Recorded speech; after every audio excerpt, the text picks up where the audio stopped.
that, let's do a quick revision of our previous class. In previous class, what we have seen, students? Cancer, metastasis, grades and stages, factors that influence or develop cancer, various diagnostic tests such as brachytherapy, sealed brachytherapy, its types, interventions, Yes. Then warning about sign of cancer, chemotherapy. surgery. Okay.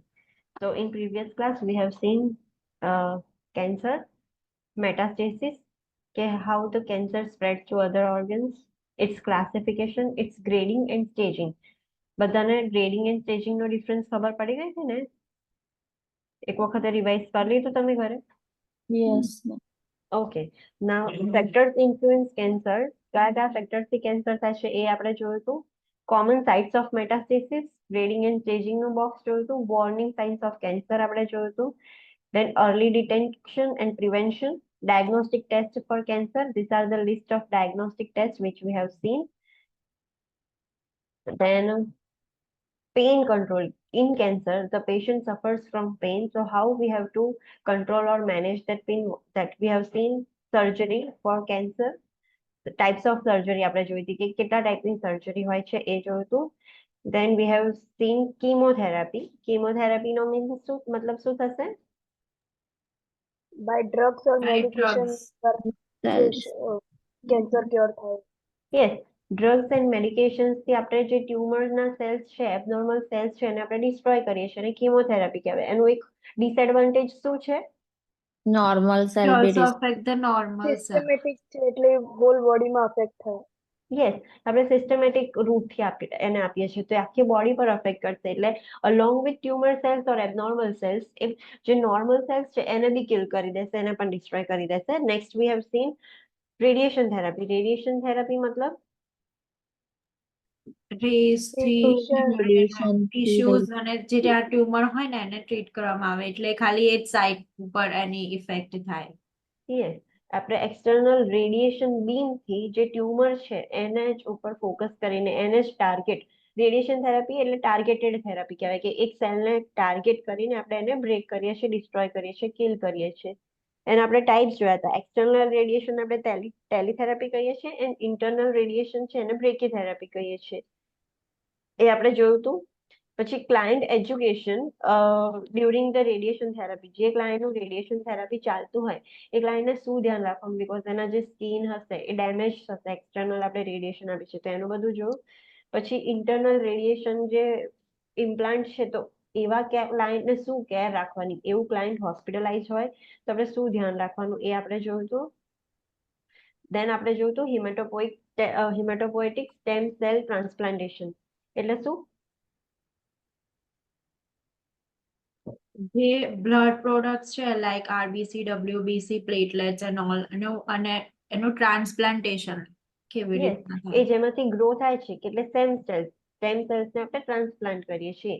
A bone મેરો through બી કરી શકીએ. બોન મેરો એટલે બોનની અંદર જે બોન મેરો હોય એમાંથી grow થતા હોય. બોન મેરો transplant બી કરી શકીએ. Or else peripheral blood stem cell transplantation. એમાં શું થાય?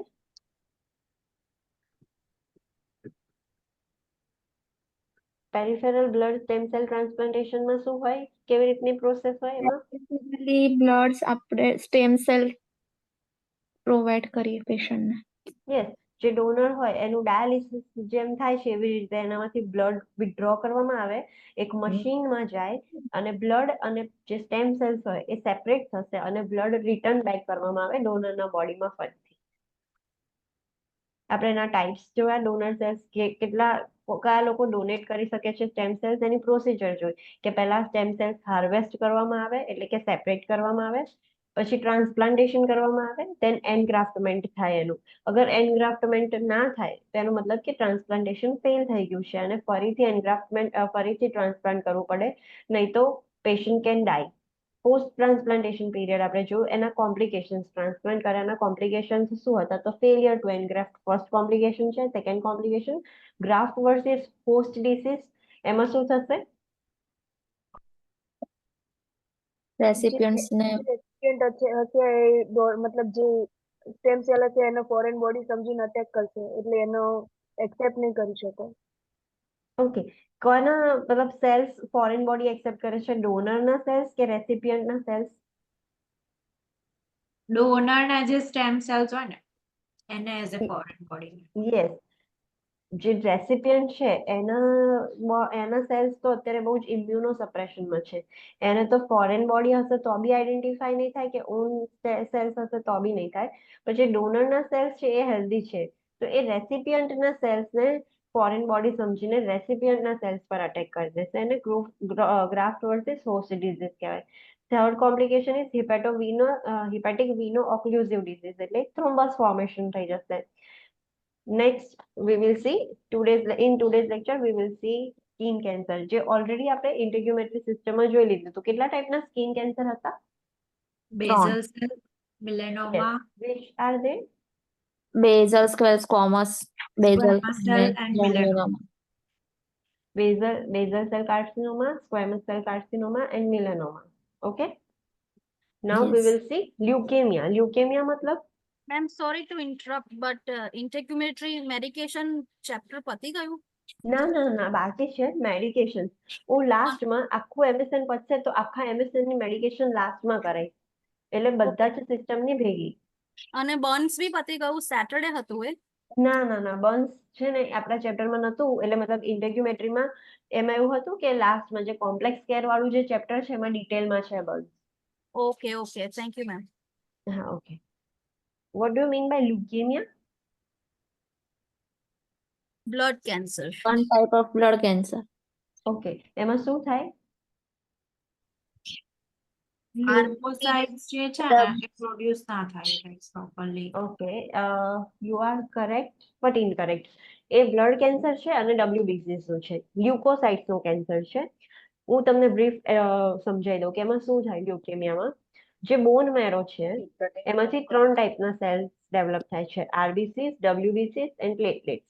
હવે જે બોન મેરો છે એ એબનોર્મલ થઈ ગયું છે, અને એ જે લ્યુકોસાઇટ્સ છે એટલે કે WBCs એ એબનોર્મલ નંબરમાં પ્રોડ્યુસ કરે છે. પણ જે આપણી બોડીમાં બધા mature RBC, mature WBC and mature platelets છે, પણ ડ્યુ ટુ સમ એબનોર્માલિટીઝ કેન્સરના લીધે આપણી જે બોડીનો બોન મેરો છે એ ઇમેચ્યોર WBCs પ્રોડક્શન કરે છે, અને એટલું બધું ઓવર પ્રોડક્શન થઈ જાય છે કે એના લીધે સ્પેસ નથી મળતી નોર્મલ RBC થવાની કે નોર્મલ પ્લેટલેટ્સ પ્રોડ્યુસ થવાની.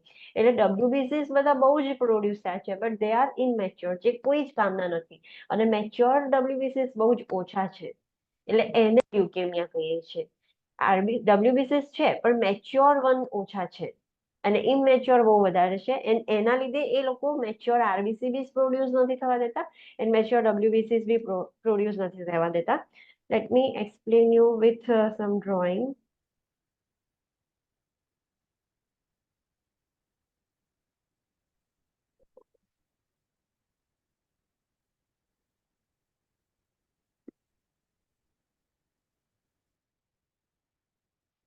Okay,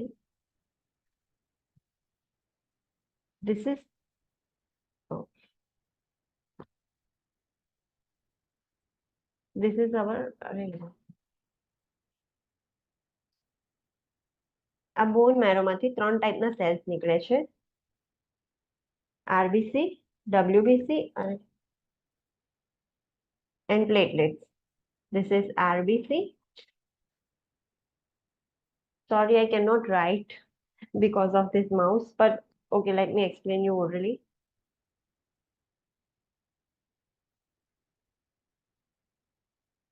બોન મેરો છે એમાંથી 3 ટાઈપના સેલ્સ નીકળે છે, RBC, WBC and platelets.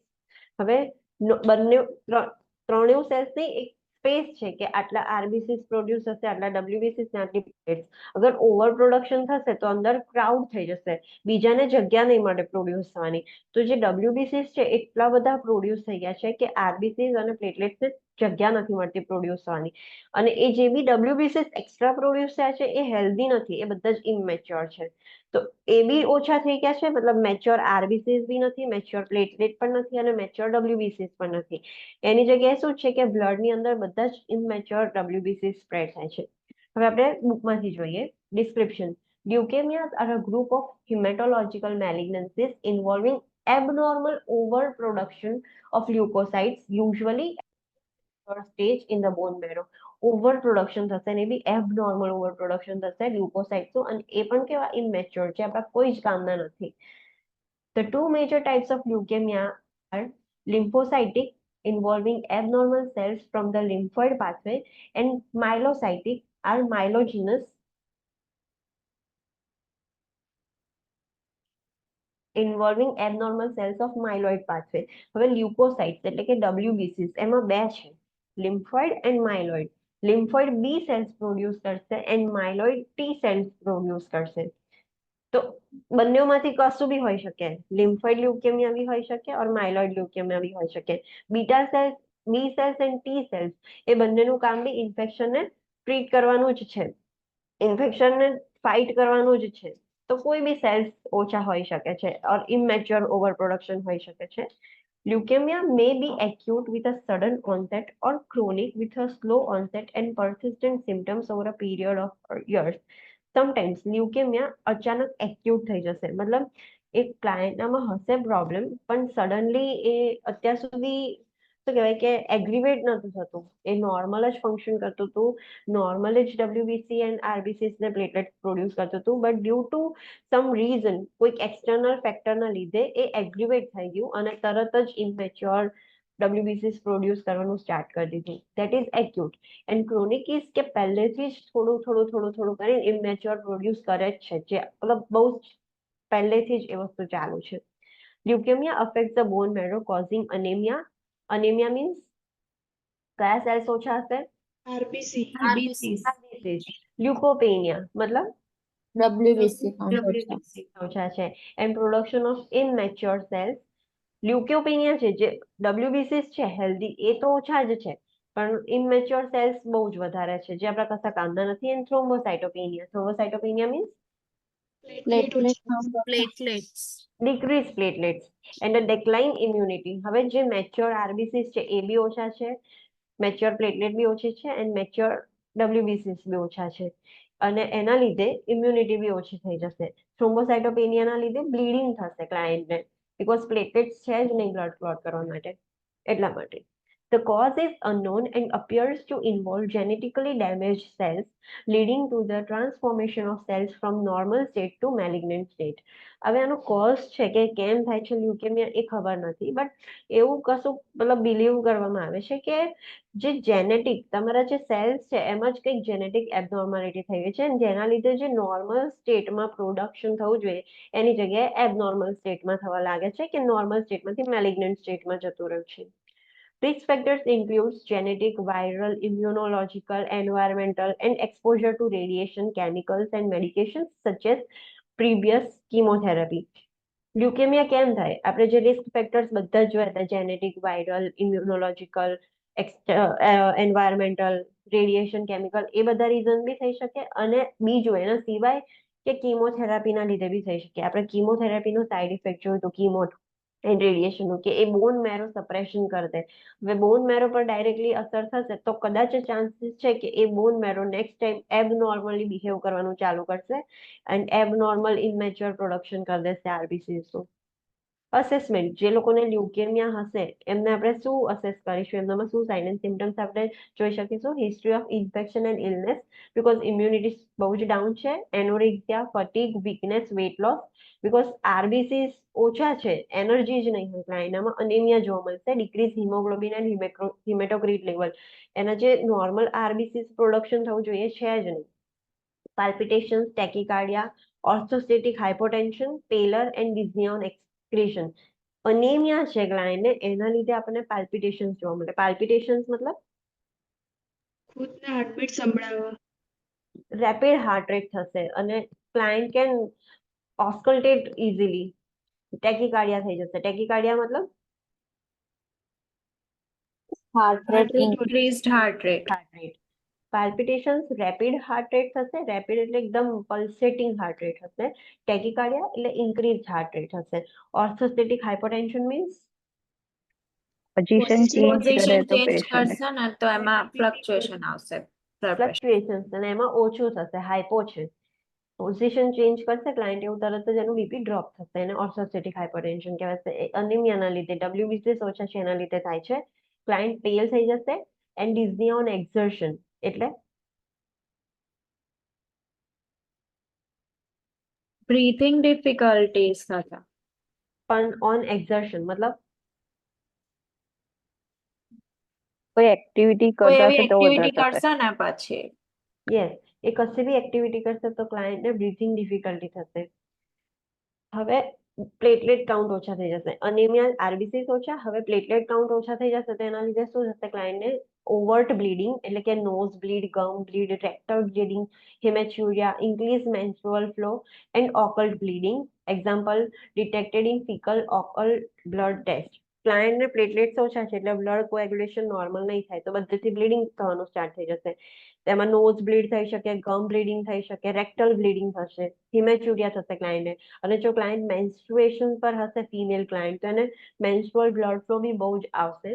ઓકલ્ટ bleeding એટલે મેં જેમ કીધું હતું કે સ્ટૂલમાં બ્લડ હોય બટ એટલું બધું ના હોય કે જેને આપણે મલી ના કહી શકીએ. We can not see with our naked eyes, એને ઓકલ્ટ બ્લીડિંગ કહેવાય. એકાઇમોસિસ એન્ડ પેટેકી. એકાઇમોસિસ એન્ડ પેટેકી એટલે એકાઇમોસિસ એટલે બ્રુઇશ થઈ જવું, કઈ વાગ્યું હોય પછી. એકેમોસિસ એન્ડ પેટેકીઝ મતલબ સ્કિન પર અંદર ઇન્ટરનલ બ્લીડિંગ થાય તો કેવા રેડ રેડ માર્ક્સ થઈ જાય એને એવું કહેવાય. પ્રોલોંગ બ્લીડિંગ આફ્ટર માઇનર એબ્રેશન્સ ઓર લેસરેશન્સ. એને કશુંક માઇનર છોલાઈ જશે કે સેજ બી કટ થઈ જશે ને તો બી બહુ લાંબુ ચાલશે બ્લીડિંગ, બીકોઝ એના બોડીમાં પ્લેટલેટ્સ ઓછા છે. Elevated temperature. Next symptom is elevated temperature. Enlarged lymph nodes, spleen and liver. Lymph node enlarged થઈ જશે, spleen enlarged થઈ જશે and liver બી enlarged થઈ જશે. Headache, bone pain and joint swelling. Normal or elevated or reduced WBC count. કેમ normal, elevated અને reduced ત્રણે ત્રણ લખ્યું છે આમાં?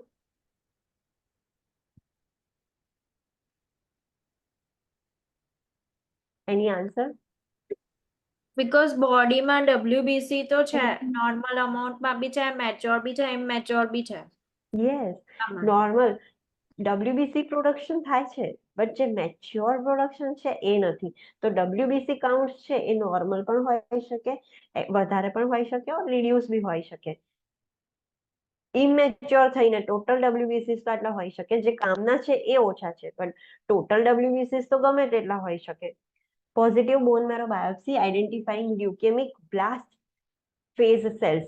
એટલે બોન મેરોની બાયોપ્સી કરીએ ત્યારે આપણને ખબર પડે કે બોન મેરોની અંદર જે બ્લાસ્ટ સેલ્સ છે એટલે એક સેલમાંથી બીજું સેલ બનાવવાનું જેનું કામ છે એ લ્યુકેમિયાના એટલે લ્યુકોસાઇટ્સ, WBCના જે બ્લાસ્ટ સેલ્સ છે જેમાંથી WBCs બનશે એ બહુ વધારે છે. ખબર પડશે કે ઓકે એમાં લોચો છે. અન્ડરસ્ટેન્ડ? હવે લ્યુકેમિયા છે તો એમાં કયા વધારે મતલબ જોવા મળે છે? તો લ્યુકેમિક ક્લાયન્ટ છે, WBCs ઓછા છે એટલે શું જોવા મળશે આપણને ક્લાયન્ટનામાં? WBCs ઓછા થઈ જાય તો ક્લાયન્ટનામાં શું જોવા મળે? ઇન્ફેક્શન. Infection. પ્લેટલેટ ઓછા થઈ જશે તો ક્લાયન્ટમાં શું જોવા મળશે? Bleeding. બ્લીડિંગ.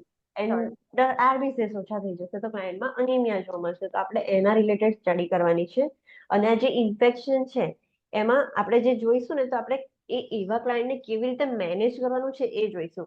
આખા એન્કલેક્સમાં 4 ટાઈપ્સ ઓફ પ્રિકોશન્સ છે. Neutropenic precaution, bleeding precaution, seizure precaution, safety precaution. અત્યારે ઇન્ફેક્શનમાં જે એટલા બી આપણે પોઈન્ટ્સ ભણીશું ને એને ન્યુટ્રોપેનિક પ્રિકોશન કરીને તમારે નોટ બનાવી દેવાની. તમને ક્યારે બી હું આગળ એવું પૂછું કે ન્યુટ્રોપેનિક પ્રિકોશન્સ બોલો તો બધા પોઈન્ટ્સ બોલવાના તમારે.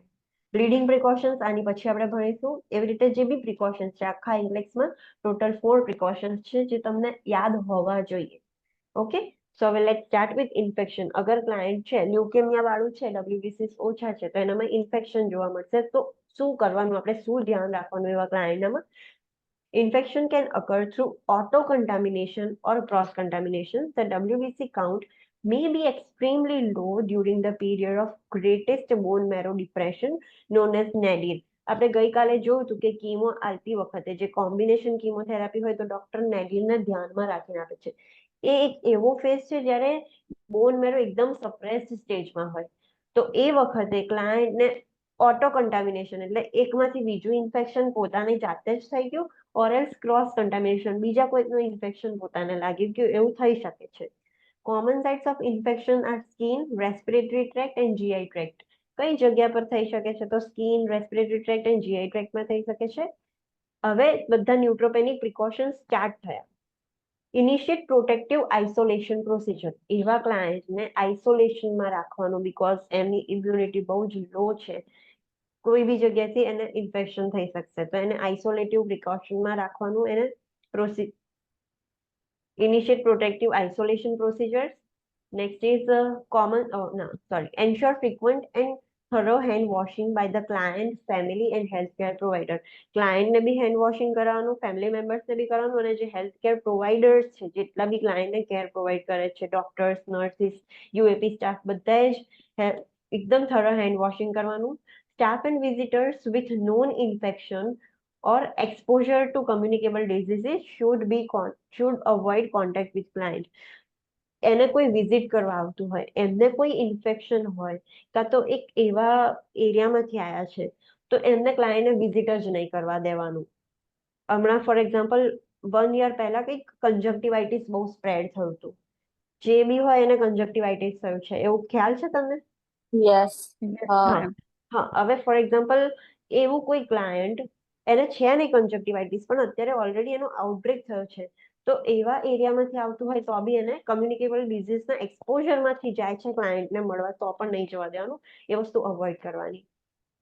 Use strict aseptic techniques for all procedure. કોઈ બી માઇનર થી માઇનર પ્રોસિજર કેમ નથી કરવાની, એસેપ્ટિક ટેકનિક્સ આપણે યુઝ કરવી પડશે. Keep supplies for the client separate from supplies of other client. Keep frequently used equipments in the room for clients use only. For example, 10 client છે, આપણે 10 ક્લાયન્ટનું બીપી મેજર કરવું છે, તો એક જ બીપી ઇન્સ્ટ્રુમેન્ટ આપણે 10 ક્લાયન્ટમાં યુઝ કરીશું. પણ આવા જે ક્લાયન્ટ હશે જેમને આપણે ન્યુટ્રોપેનિક પ્રિકોશન્સ પર રાખ્યા છે, એમના માટે અલગ સપ્લાઈઝ રાખવાના, સેપરેટ સપ્લાઈઝ રાખવાના. અને એવા હોય, ફોર એક્ઝામ્પલ થર્મોમીટર છે, પલ્સ ઓક્સિમીટર છે, તો એ એમના રૂમમાં અલગ જ રાખવાનું, એને બહાર નહીં કાઢવાનું, એમનું સેપરેટ જ આપી દેવાનું, એમના રૂમમાં અલગથી જ રાખવાનું. Limit the number of staff entering the client's room to reduce the risk of cross infection. જે સ્ટાફ છે, જે ક્લાયન્ટને કેર પ્રોવાઈડ કરે છે, એ બી લિમિટ રાખવાનું કે એક નર્સ એન્ડ આ યુએપી ક્લાયન્ટને કશું કામ હશે તો જશે, બીજા બધા એક્સ્ટ્રા અનનેસેસરીલી ક્લાયન્ટના રૂમમાં જવાની જરૂર છે નહીં. Maintain the client in a private room with door close. ક્લાયન્ટને પ્રાઇવેટ રૂમમાં રાખવાનું અને ડોર્સ ક્લોઝ જ રાખવાના. અગર નર્સ જાય છે તો અંદર જઈને તરત જ ડોર ક્લોઝ કરી દેવાનો, ડોર ઓપન થોડીક વાર માટે પણ નહીં રાખવાનો. Place the client in a room with high efficiency particulate air filtration or laminar airflow system if possible. ક્લાયન્ટને એવા રૂમમાં રાખવાનો કે જ્યાં મતલબ એર ફિલ્ટર્સ હોય ને એવી રીતનું હોય, અને બીજું કે laminar airflow system. Laminar airflow એટલે જે એર છે એ એક જ ડાયરેક્શનમાં સર્ક્યુલેટ કરે, એક જગ્યાએથી આવે અને એક જગ્યાએથી બહાર જાય, એક જગ્યાએથી એન્ટર થાય ને એક જગ્યાએથી એક્ઝિટ થાય, બસ અંદર પાછી ના આવી જોઈએ. લેમિનાર એરફ્લો સિસ્ટમ રાખવાની અને એવા રૂમમાં ક્લાયન્ટને રાખવાનું. Reduce exposure to environmental organisms by eliminating fresh or raw fruits and vegetables, એટલે કે ન્યુટ્રોપેનિક ડાયટ. એવા ક્લાયન્ટને અલગથી ડાયટ આપવાનું, ન્યુટ્રોપેનિક ડાયટ. કોઈ બી રો ફ્રૂટ કે રો વેજીટેબલ ક્લાયન્ટને ખાવા નહીં આપવાનું, એ કુકડ જ આપવાનું, because raw fruit and raw vegetables પર ચાન્સીસ છે કે માઇક્રો ઓર્ગેનિઝમ્સ હોય, એને કુક કરી દે તો બધા જ માઇક્રો ઓર્ગેનિઝમ્સ કિલ થઈ જાય. Eliminate fresh flowers and live plants from the client's room and avoid leaving standing water in the client's room. હવે કોઈ બી બીમાર હોય તો આપણે એના માટે ફ્લાવર્સ લઈને જઈએ, બુકે લઈને જઈએ, તો એ વસ્તુ ફ્રેશ ફ્લાવર કે કશું જ પ્લાન્ટ્સ બી એના રૂમમાં, એંગ્લેક્સ કન્ટ્રીઝમાં એ લોકો એવું કરે કે જે ઇલ હોય, જે સિક હોય, એના રૂમમાં છે ને એક પ્લાન્ટ મૂકી દે, તો એના રૂમમાં કોઈ ફ્લાવર્સ, કોઈ પ્લાન્ટ કશું જ લઈને નહીં જવા દેવાનું, એના રૂમમાં કશું જ નહીં રાખવાનું. એન્ડ સ્ટેન્ડિંગ વોટર એટલે આપણે સ્ટેગ્નન્ટ વોટર કહીએ ને કે ભળી રહેલું પાણી. ફોર એક્ઝામ્પલ ક્લાયન્ટે પાણી પીધું અને ગ્લાસમાં બી પાણી મૂકી નહીં રાખવાનું, થોડીક વાર માટે બી નહીં મૂકી રાખવાનું. ક્લાયન્ટના રૂમમાં એક્વેરિયમ બી નહીં, જ્યાં બી વોટરનો સોર્સ હોય એવું કશું જ ક્લાયન્ટના રૂમમાં નહીં રાખવાનું. Be sure that the client's room is cleaned daily. અને હા, એ ધ્યાન રાખવાનું કે ક્લાયન્ટનો રૂમ ડેલી ક્લીન થાય છે. Assist the client with daily bathing using an antimicrobial soap. ક્લાયન્ટનું ડેલી બાથિંગ થવું જોઈએ અને એ બી એન્ટી માઇક્રોબિયલ સોપનો યુઝ કરીને. Assist the client to perform oral hygiene frequently. ક્લાયન્ટને કહેવાનું કે ફ્રીક્વન્ટલી ઓરલ હાઇજીન કરો તમે. Initiate bowel programme to prevent constipation and prevent rectal trauma. Bowel programme start કરવાનો એટલે ક્લાયન્ટને કોન્સ્ટિપેશન ના થાય એનું ખાસ ધ્યાન રાખવાનું. Avoid invasive procedures such as injections, insertion of rectal thermometers, and urinary catheterization. Because urinary catheterization ના બી લીધે કેથેટરના લીધે બી યુટીઆઈ જેવું થઈ શકે છે. કોઈ બી invasive procedure, unnecessarily invasive procedure કોઈ જ નહીં કરવાની. Change wound dressing daily and inspect the wound for redness, swelling and drainage. Wound daily, જેનું ડ્રેસિંગ છે, કદાચ ક્લાયન્ટને wound હોય તો ડેલી એનું ડ્રેસિંગ ચેન્જ કરવાનું અને ચેક કરવાનું કે ઇન્ફેક્શન તો નથી ને. રેડનેસ, સ્વેલિંગ કે ડ્રેનેજ જો હોય તો આપણને આઈડેન્ટિફાઈ થઈ જાય. Assess the urine for cloudiness and other characteristics of infection. UTI હશે ક્લાયન્ટને તો યુરિન ક્લાઉડી હશે અને બીજા બધા કેરેક્ટરિસ્ટિક બી જોવા મળશે, ફાઉલ સ્મેલ ને બધું જ. તો એ યુરિન બી અસેસ કરવાનું ક્લાયન્ટનું. Assess skin and oral mucous membrane for sign of infection. Skin અને ઓરલ મ્યુકસ મેમ્બ્રેન બી આપણે જોવાના કે ઇન્ફેક્શન તો છે નહીં ને. Auscultate sound and encourage client to deep breath. Sound, lung sound બી ઓસ્કલ્ટેટ કરવાના રેસ્પિરેટરી ટ્રેક ઇન્ફેક્શન ડાયગ્નોસ કરવા માટે. અને એના જે ક્લાયન્ટને કહેવાનું કે ડીપ બ્રીથિંગ કરવાની, એક્સરસાઇઝ કરવાની, that is so healthy. Monitor temperature, pulse, respiration, blood pressure and also monitor for pain. Vitals monitor કરવાના. Table 45.8. Mouth care for the client with mucositis. Mucositis means Inflammation of mucous membrane. Yes, inflammation and infection of mucus membrane, જે ઓરલની અંદરની જે mucus membrane છે એ. તો કેવી રીતે mouth care કરવાની? Inspect the mouth daily including the roof, under the tongue, between the teeth and cheeks. બધે જ ઇન્સ્પેક્ટ કરી લેવાનું કે ક્યાંય બી વ્હાઇટ પેચીસ કે કશું બી છે, કોઈ ઇન્ફેક્શનના chances. Offer complete mouth care before and after every meal at the bedtime. જમ્યા પહેલા કોઈ બી મીલ, બ્રેકફાસ્ટ, લંચ, ડિનર, મીલના પહેલા, મીલના પછી કમ્પ્લીટ માઉથ કેર કરાવડાવવાની ક્લાયન્ટ જોડે. Brush the teeth and tongue with a soft bristle toothbrush or sponges. Soft bristle toothbrush આપણે કેમ યુઝ કરીએ છીએ? બીકોઝ ક્લાયન્ટને ન્યુટ્રોપેનિયા બી છે. તો હાર્ડ બ્રિસલ્સ યુઝ કરશે તો બ્લીડિંગ થશે. એટલે સોફ્ટ બ્રિસલ ટૂથબ્રશ કાં તો સ્પોન્જનો યુઝ કરીને ટીથ બ્રશ કરવાના. Provide mouth rinses every 12 hours વિથ a prescribed solution. Mouth rinses એટલે જે માઉથ વોશ આવે છે, ક્લોરહેક્સિડિન ને બીટાડિન ગાર્ગલ્સ એવું, તો એવરી 12 hours જે બી ડોક્ટરે પ્રિસ્ક્રાઇબ કર્યું હોય એ આપવાનું. Be sure that the dentures are kept clean and that they fit well. જે અગર ક્લાયન્ટ ડેન્ચર્સ પહેરતું હોય તો એ બી ક્લીન હોય, એનું ખાસ ધ્યાન રાખવાનું અને ક્લાયન્ટને પ્રોપરલી વેલ ફિટેડ હોય. Administer topical anesthetic agents to mouth sores as prescribed. અગર ક્લાયન્ટને માઉથ સોર્સ હોય તો જે એની ઓઇન્ટમેન્ટ આવે, એનેસ્થેટિક એજન્ટ્સ આવે એ બી અપ્લાય કરવાના. Avoid use of alcohol or glycerin based mouthwashes or swabs because they are irritating to mucosa. કોઈ બી એવા mouthwash હોય જેમાં આલ્કોહોલ હોય, ગ્લિસરીન હોય કે કોઈ બી એવા સ્વેબ્સ હોય એ અવોઇડ કરવાનું. બીકોઝ એક તો મ્યુકોસાઇટિસ છે, ક્લાયન્ટે ઇન્ફ્લામેશન થઈ ગયું છે મુંહ વસ્તુ, અને તમે વધારે ઇરિટેશન કરશો. Offer soft foods that are cool to warm in temperature rather than foods that are hard or spicy or cold or hot. ક્લાયન્ટને થોડાક અગર હોટ હોય તો એકદમ વોર્મ હોય એવું આલવાનું, બહુ ગરમ નહીં. અને અગર કોલ્ડ ફૂડ હોય તો બહુ કોલ્ડ નહીં, થોડુંક કુલ ટેમ્પરેચર પર હોય એવું આલવાનું. એને સ્પાઇસી ફૂડ નહીં આપવાનું, હાર્ડ ફૂડ નહીં આપવાનું, બહુ કોલ્ડ બહુ હોટ હોય એવું ફૂડ નહીં આપવાનું. Seek treatment if mouth sores are present. તરત જ ટ્રીટમેન્ટ લેવાની જો માઉથ સોર્સ આપણને પ્રેઝન્ટ દેખાય તો. ન્યુરોપેનિક પ્રિકોશન્સમાં ખબર પડી ગઈ? આ કોઈ બી ક્લાયન્ટ છે, કોઈ બી ઇમ્યુનો કોમ્પ્રોમાઇઝ ક્લાયન્ટ છે કે કોઈ બી તમને એવો વર્ડ આવે કે ન્યુટ્રોપેનિક પ્રિકોશન્સ, તો આ બધા જ પોઈન્ટ તમારા ધ્યાનમાં આવવા જોઈએ કે શું આપણે કરી શકીએ. ક્લાયન્ટને કોઈ વિઝિટર અલાઉ નહીં કરવાના, લિમિટેડ સ્ટાફ એન્ટ્રી રાખવાની, કોઈ fresh flowers, fruits, vegetables, plants કશું જ ક્લાયન્ટના રૂમમાં ના જોઈએ. ક્લાયન્ટના ફેમિલી મેમ્બર્સ, ક્લાયન્ટ પોતે, હેલ્થકેર પ્રોવાઈડર્સ બધે થરો હેન્ડ વોશિંગ કરવાનું. રો ફ્રૂટ્સ એન્ડ વેજીટેબલ્સ નહીં આપવાના. સ્ટેગ્નન્ટ વોટર નહીં રાખવાનું. પછી ક્લાયન્ટને એક લેમિનાર ફ્લો સિસ્ટમમાં રાખવાનું. એન્ડ ઇફ પોસિબલ તમે પેલા જોયા છે પોઝિટિવ એરવે પ્રેશર રૂમ્સ, હા, આઇસોલેશન રૂમ. આઇસોલેશનમાં જ્યારે એરબોર્ન ડિઝીઝીસ હોય એને આપણે પોઝિટિવ એરવે આઇસોલેટ કરીએ. એટલે પોઝિટિવ એટલે કે બહારના એન્વાયરમેન્ટની એનર્જી એના રૂમમાં ના આવે. That's all. તો આ ક્લાયન્ટને બી એવું જ છે, આપણે સાચવવાનું છે કે બીજું ઇન્ફેક્શન ના થાય. તો એટલા માટે એવા ક્લાયન્ટને એમાં બી મૂકવામાં આવે છે. પછી કે કોઈ બી ક્લાયન્ટને કે કોઈ બી હેલ્થકેર પ્રોવાઈડરને બી કોઈ ઇન્ફેક્શન હોય કાં તો આઉટબ્રેક થયું હોય, કોઈ એક્સપોઝરમાં આવ્યું હોય તો આ બી ક્લાયન્ટના રૂમમાં વિઝિટ નહીં કરવા દેવાનું. તો આ બધા ન્યુટ્રોપેનિક પ્રિકોશન્સ છે. You have to remember this. Notes બનાવી લેજો આની. ઓકે. Yes ma'am. હજુ કમ્પ્લીટ નથી થયું, હજુ છે, sorry. Monitor WBC and neutrophil counts.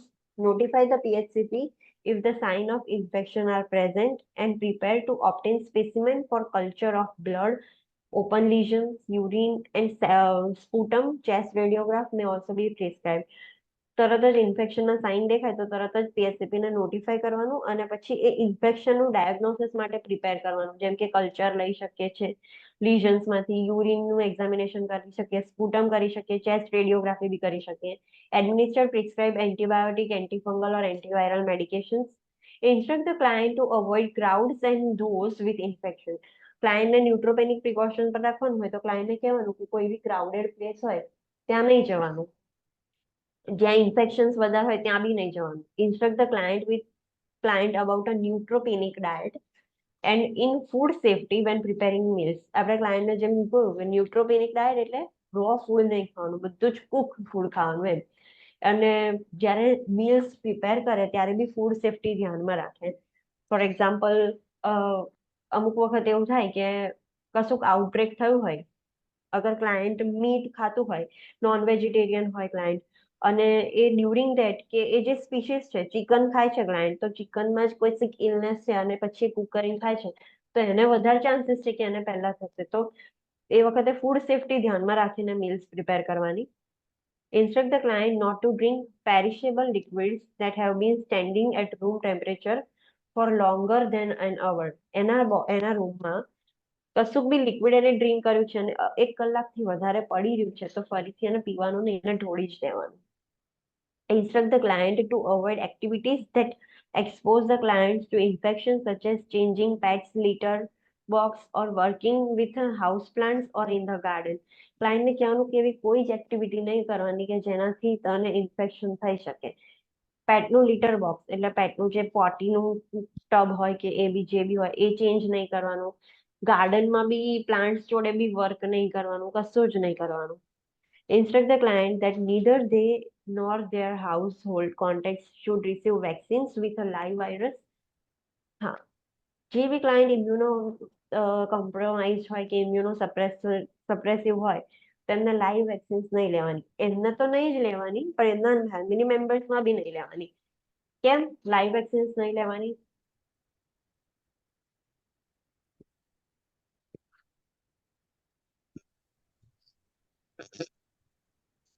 Online students કેમ લાઈવ વેક્સિન્સ નહીં લેવાની?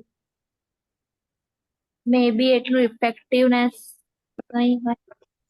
ના, ટેલ મી લાઈવ વેક્સિન્સ એટલે શું? લાઈવ વેક્સિનમાં લાઈવ માઇક્રો ઇન્ફેક્શન હોય છે આપણી કરવા માટે પણ Sorry Ria, your voice is not coming.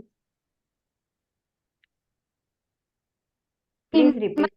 Organism હોય છે પણ એ આપણી ઇમ્યુનિટી પર અટેક કરે, પણ આપણી ઇમ્યુનો બોડી બનાવી શકે એટલા માટે હોય છે. પણ જ્યારે ઇમ્યુનો કોમ્પ્રોમાઇઝ પેશન્ટ હોય તો એનામાં ઇમ્યુનિટી એન્ટીબોડી બનતું નથી પણ ઇન્ફેક્શન થવાના ચાન્સીસ હોય છે એટલા માટે. Yes, excellent. લાઈવ વેક્સિન્સ છે એમાં લાઈવ માઇક્રો ઓર્ગેનિઝમ્સ હોય.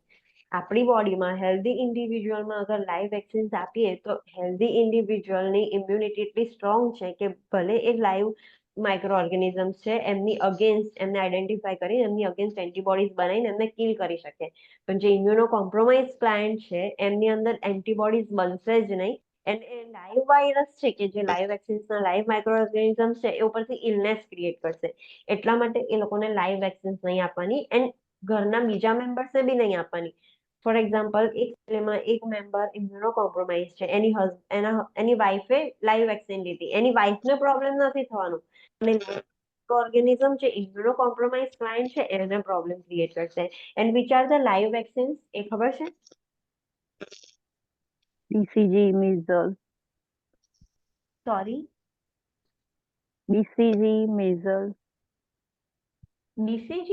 No, BCG is not Sorry, live. measles, measles, measles. Measles, yes, measles is live vaccine. બીજી? હેલો Yes, બીજી? Yes, Riya? MMR measles mumps અને રૂબેલા ચિકન પોક્સ ની એ છે એ.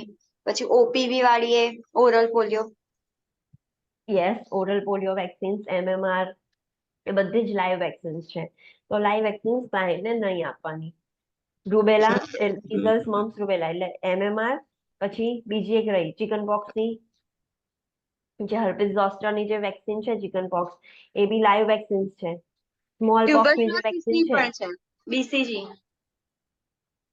Small BCG. પોક્સની, યસ, સ્મોલ પોક્સની જે વેક્સિન છે એ બી લાઈવ વેક્સિન છે, એ બધી જ અવોઇડ કરવાની. તો હવે આપણે લાઈવ વેક્સિન ના આપીએ ક્લાયન્ટને, તો પછી ક્લાયન્ટને ઇમ્યુનાઇઝ જ કરવાનું, પછી ક્લાયન્ટને એ ડિઝીઝ થઈ જાય તો શું કરવાનું? આપણે એને વેક્સિન જ નથી આપી તો ક્લાયન્ટને ચાન્સીસ છે કે ડિઝીઝ થઈ જશે, તો પછી શું કરવાનું? વેક્સિન આપવાની જ નહીં.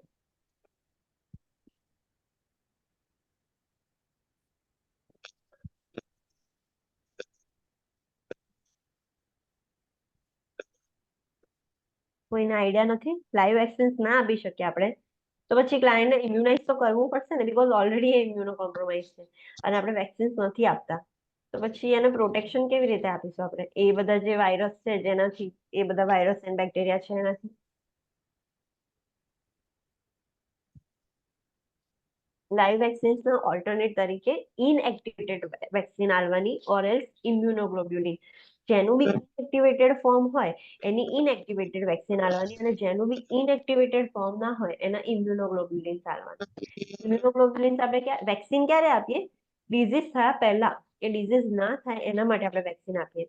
અને ઇમ્યુનોગ્લોબ્યુલિન ક્યારે આપીએ? કે જ્યારે એને થઈ જાય, ઇન્ફેક્શન થઈ જાય, અને પછી આપણે બહારથી જ ઇન્જેક્શનના ફોર્મમાં એન્ટીબોડીઝ આપીએ, એને ઇમ્યુનોગ્લોબ્યુલિન કહેવાય, કે જેથી એને જે ડિઝીઝ થયો છે એ મટી શકે. એના બોડીમાં તો એન્ટીબોડીઝ છે જ નહીં, આપણે બહારથી આપવી પડે.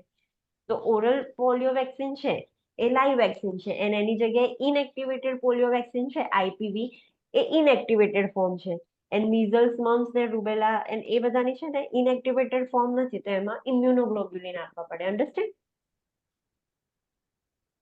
Yes, ma'am. Okay. Infection is a major cause of death in immunosuppressed client. હવે એ લોકો ઓલરેડી એટલા બધા ઇમ્યુનોસપ્રેશનમાં હોય તો એમને ઇન્ફેક્શન થાય તો ઇન્ફેક્શનના લીધે જ એ મરી જાય. એ બહુ જ મેજર કન્સર્ન્સ છે. આ 29 પોઈન્ટ્સ છે એ ન્યુટ્રોપેનિક પ્રિકોશન્સ કહેવાશે. કે કોઈ બી ઇમ્યુનો કોમ્પ્રોમાઇઝ ક્લાયન્ટ હોય તો તમને ખાલી એક જ સ્ટેટમેન્ટ લખે, તમારે જ્યારે RN ના ક્વેશ્ચન્સ હશે ને તો તમને ખાલી એટલું જ લખશે કે ન્યુટ્રોપેનિક પ્રિકોશન્સ. આવી રીતે લિસ્ટ આઉટ નહીં કરે તો તમને લાઈફ થવી જોઈએ કે આ 29 ન્યુટ્રોપેનિક પ્રિકોશન્સ છે. Next we are seeing about bleeding precautions. જેવી બ્લીડિંગ પ્રિકોશન્સ એવું નહીં કે ખાલી લ્યુકોપિનિયાના જ ક્લાયન્ટે, કોઈ બી એવો ડિસઓર્ડર હોય, બ્લડ ડિસઓર્ડર્સ હોય, જેમ કે હિમોફિલિયા છે ને બધામાં બ્લીડિંગ ડિસઓર્ડર્સ છે બધા, તો એમાં બી ક્લાયન્ટે બ્લીડિંગ પ્રિકોશન્સ પર મૂકવાનું થાય. તો આપણે હવે જે 21 પોઈન્ટ્સ જોઈશું એ બધા જ બ્લીડિંગ પ્રિકોશન્સ છે, તો એ યાદ રાખવાના. During the period of greatest bone marrow suppression, that is NADI, the platelet count may be extremely low.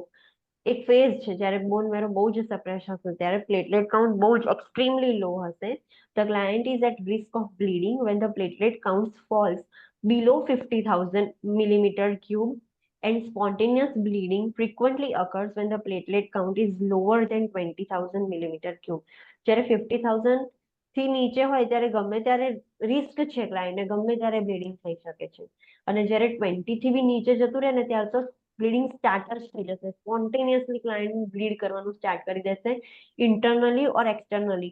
Internal bleeding છે એ વધારે કોમ્પ્લિકેટેડ છે, બીકોઝ તમને ખબર જ નહીં પડે કે બ્લીડિંગ ક્યાંથી થાય છે, તમે સ્ટોપ કેવી રીતે કરશો? એક્સટર્નલ બ્લીડિંગ તો ચલો તમે સ્ટોપ બી કરી શકશો પ્રેશર અપ્લાય કરીને, પણ 20,000 થી ઓછા થશે તો ગમે ત્યાંથી બ્લીડ કરવાનું સ્ટાર્ટ કરી દેશે ક્લાયન્ટ.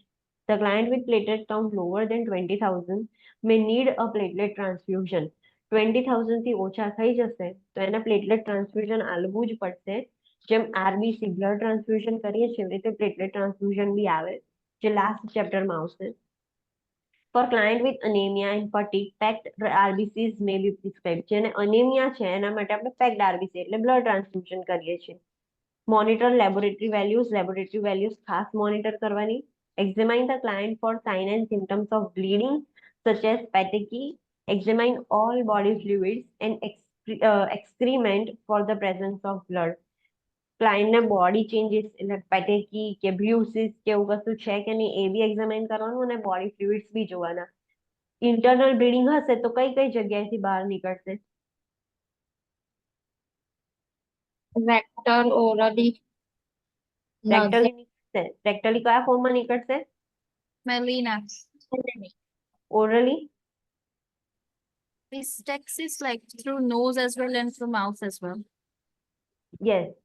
ઓરલી જે નીકળશે એ હિમેટેમેસિસ એન્ડ નઝલી નીકળશે એ નોઝ બ્લીડ એપિસેક્સિસ કહેવાશે. અને હજુ એક ફોર્મ રહ્યું, હજુ કઈ જગ્યાએથી નીકળશે બ્લડ? ear, Ear. તો એને શું કહેવાય? હિમેચ્યુરિયા. ઓકે, તો એ આપણે જોવાનું કે કયા બોડી ફ્લુઇડ્સમાંથી બ્લડ નીકળે છે તો આપણને આઈડેન્ટિફાઈ થાય કે ઇન્ટરનલ બ્લીડિંગ છે કે નહીં. Handle the client gently. Ear માંથી નહીં ને મેમ, યુરિન માંથી, right hematuria? Yes, urine Not માંથી. ear. Sorry, not Not ear, કાન. ના, ઈયર માંથી ના આવે, Okay. યુરિન માંથી આવે. હિમેચ્યુરિયા. Yes. Okay. Handle the client gently. Use caution when taking blood pressure to prevent the skin injury. હવે એ ક્લાયન્ટ છે ને તમારે એને બહુ જ કોશિયસલી હેન્ડલ કરવું પડશે અને જેન્ટલી હેન્ડલ કરવું પડશે. તમે બ્લડ પ્રેશર બી લેશો ને એવા ક્લાયન્ટનું અને જો બીપી કફ વધારે ટાઈટ થઈ જશે ને તો એની અંદર બ્લીડિંગ થવાનું સ્ટાર્ટ થઈ જશે. આખું જે હેન્ડ છે જ્યાં આગળ બીપી કફ આપણે અપ્લાય કર્યો તો ત્યાં પેટેકી થઈ જશે, બ્લ્યુસિસ થઈ જશે, એકાઇમોસિસ થઈ જશે. તો એ બધું તમે કશું બી ભૂલથી બી પ્રેશર આપી દેશો ક્લાયન્ટ પર તો ત્યાંનું બ્લીડિંગ થઈ જશે અંદર એની સ્કિનની નીચે. તો બહુ જ ધ્યાન રાખવું પડે એવા ક્લાયન્ટનું.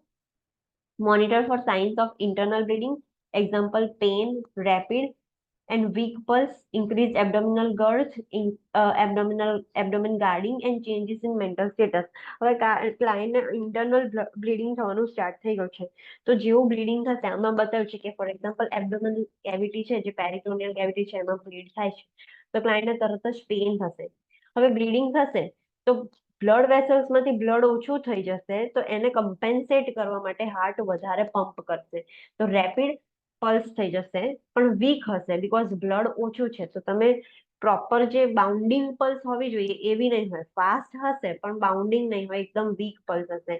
એબ્ડોમિનલ ગર્થ ઇન્ક્રીઝ થઈ જશે બીકોઝ અંદર બ્લીડિંગ થાય છે. એબ્ડોમિન ગાર્ડિંગ એટલે ક્લાયન્ટ આમ એબ્ડોમિનને ગાર્ડ કરીને બેસશે બીકોઝ એને પેઇન થાય છે.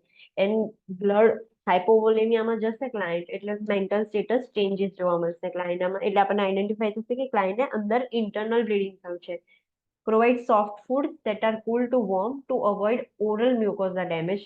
ક્લાયન્ટને સોફ્ટ ફૂડ આલવાના જે થોડા કુલ કે થોડા વોર્મ હોઈ શકે બીકોઝ જો ઓરલ મ્યુકોઝલમાં બી ડેમેજ થઈ જશે તો એમાંથી બી બ્લીડિંગ સ્ટાર્ટ થઈ જશે. Avoid injections if possible to prevent trauma to the skin and bleeding. Apply firm and gentle pressure to a needle stick site for at least 5 minutes or longer if needed. અનનેસેસરીલી ક્લાયન્ટને કોઈ injection નહીં આપવાનું, કોઈ puncture નહીં કરવાનું અને અગર જરૂર પડે પંચર કર્યું છે, નીડલ ઇન્સર્ટ કરી છે, પ્રિક કર્યું છે તો 5 મિનિટ સુધી કે 5 મિનિટથી વધારે એને પ્રેસ કરી રાખવાનું, પ્રેશર આપવાનું.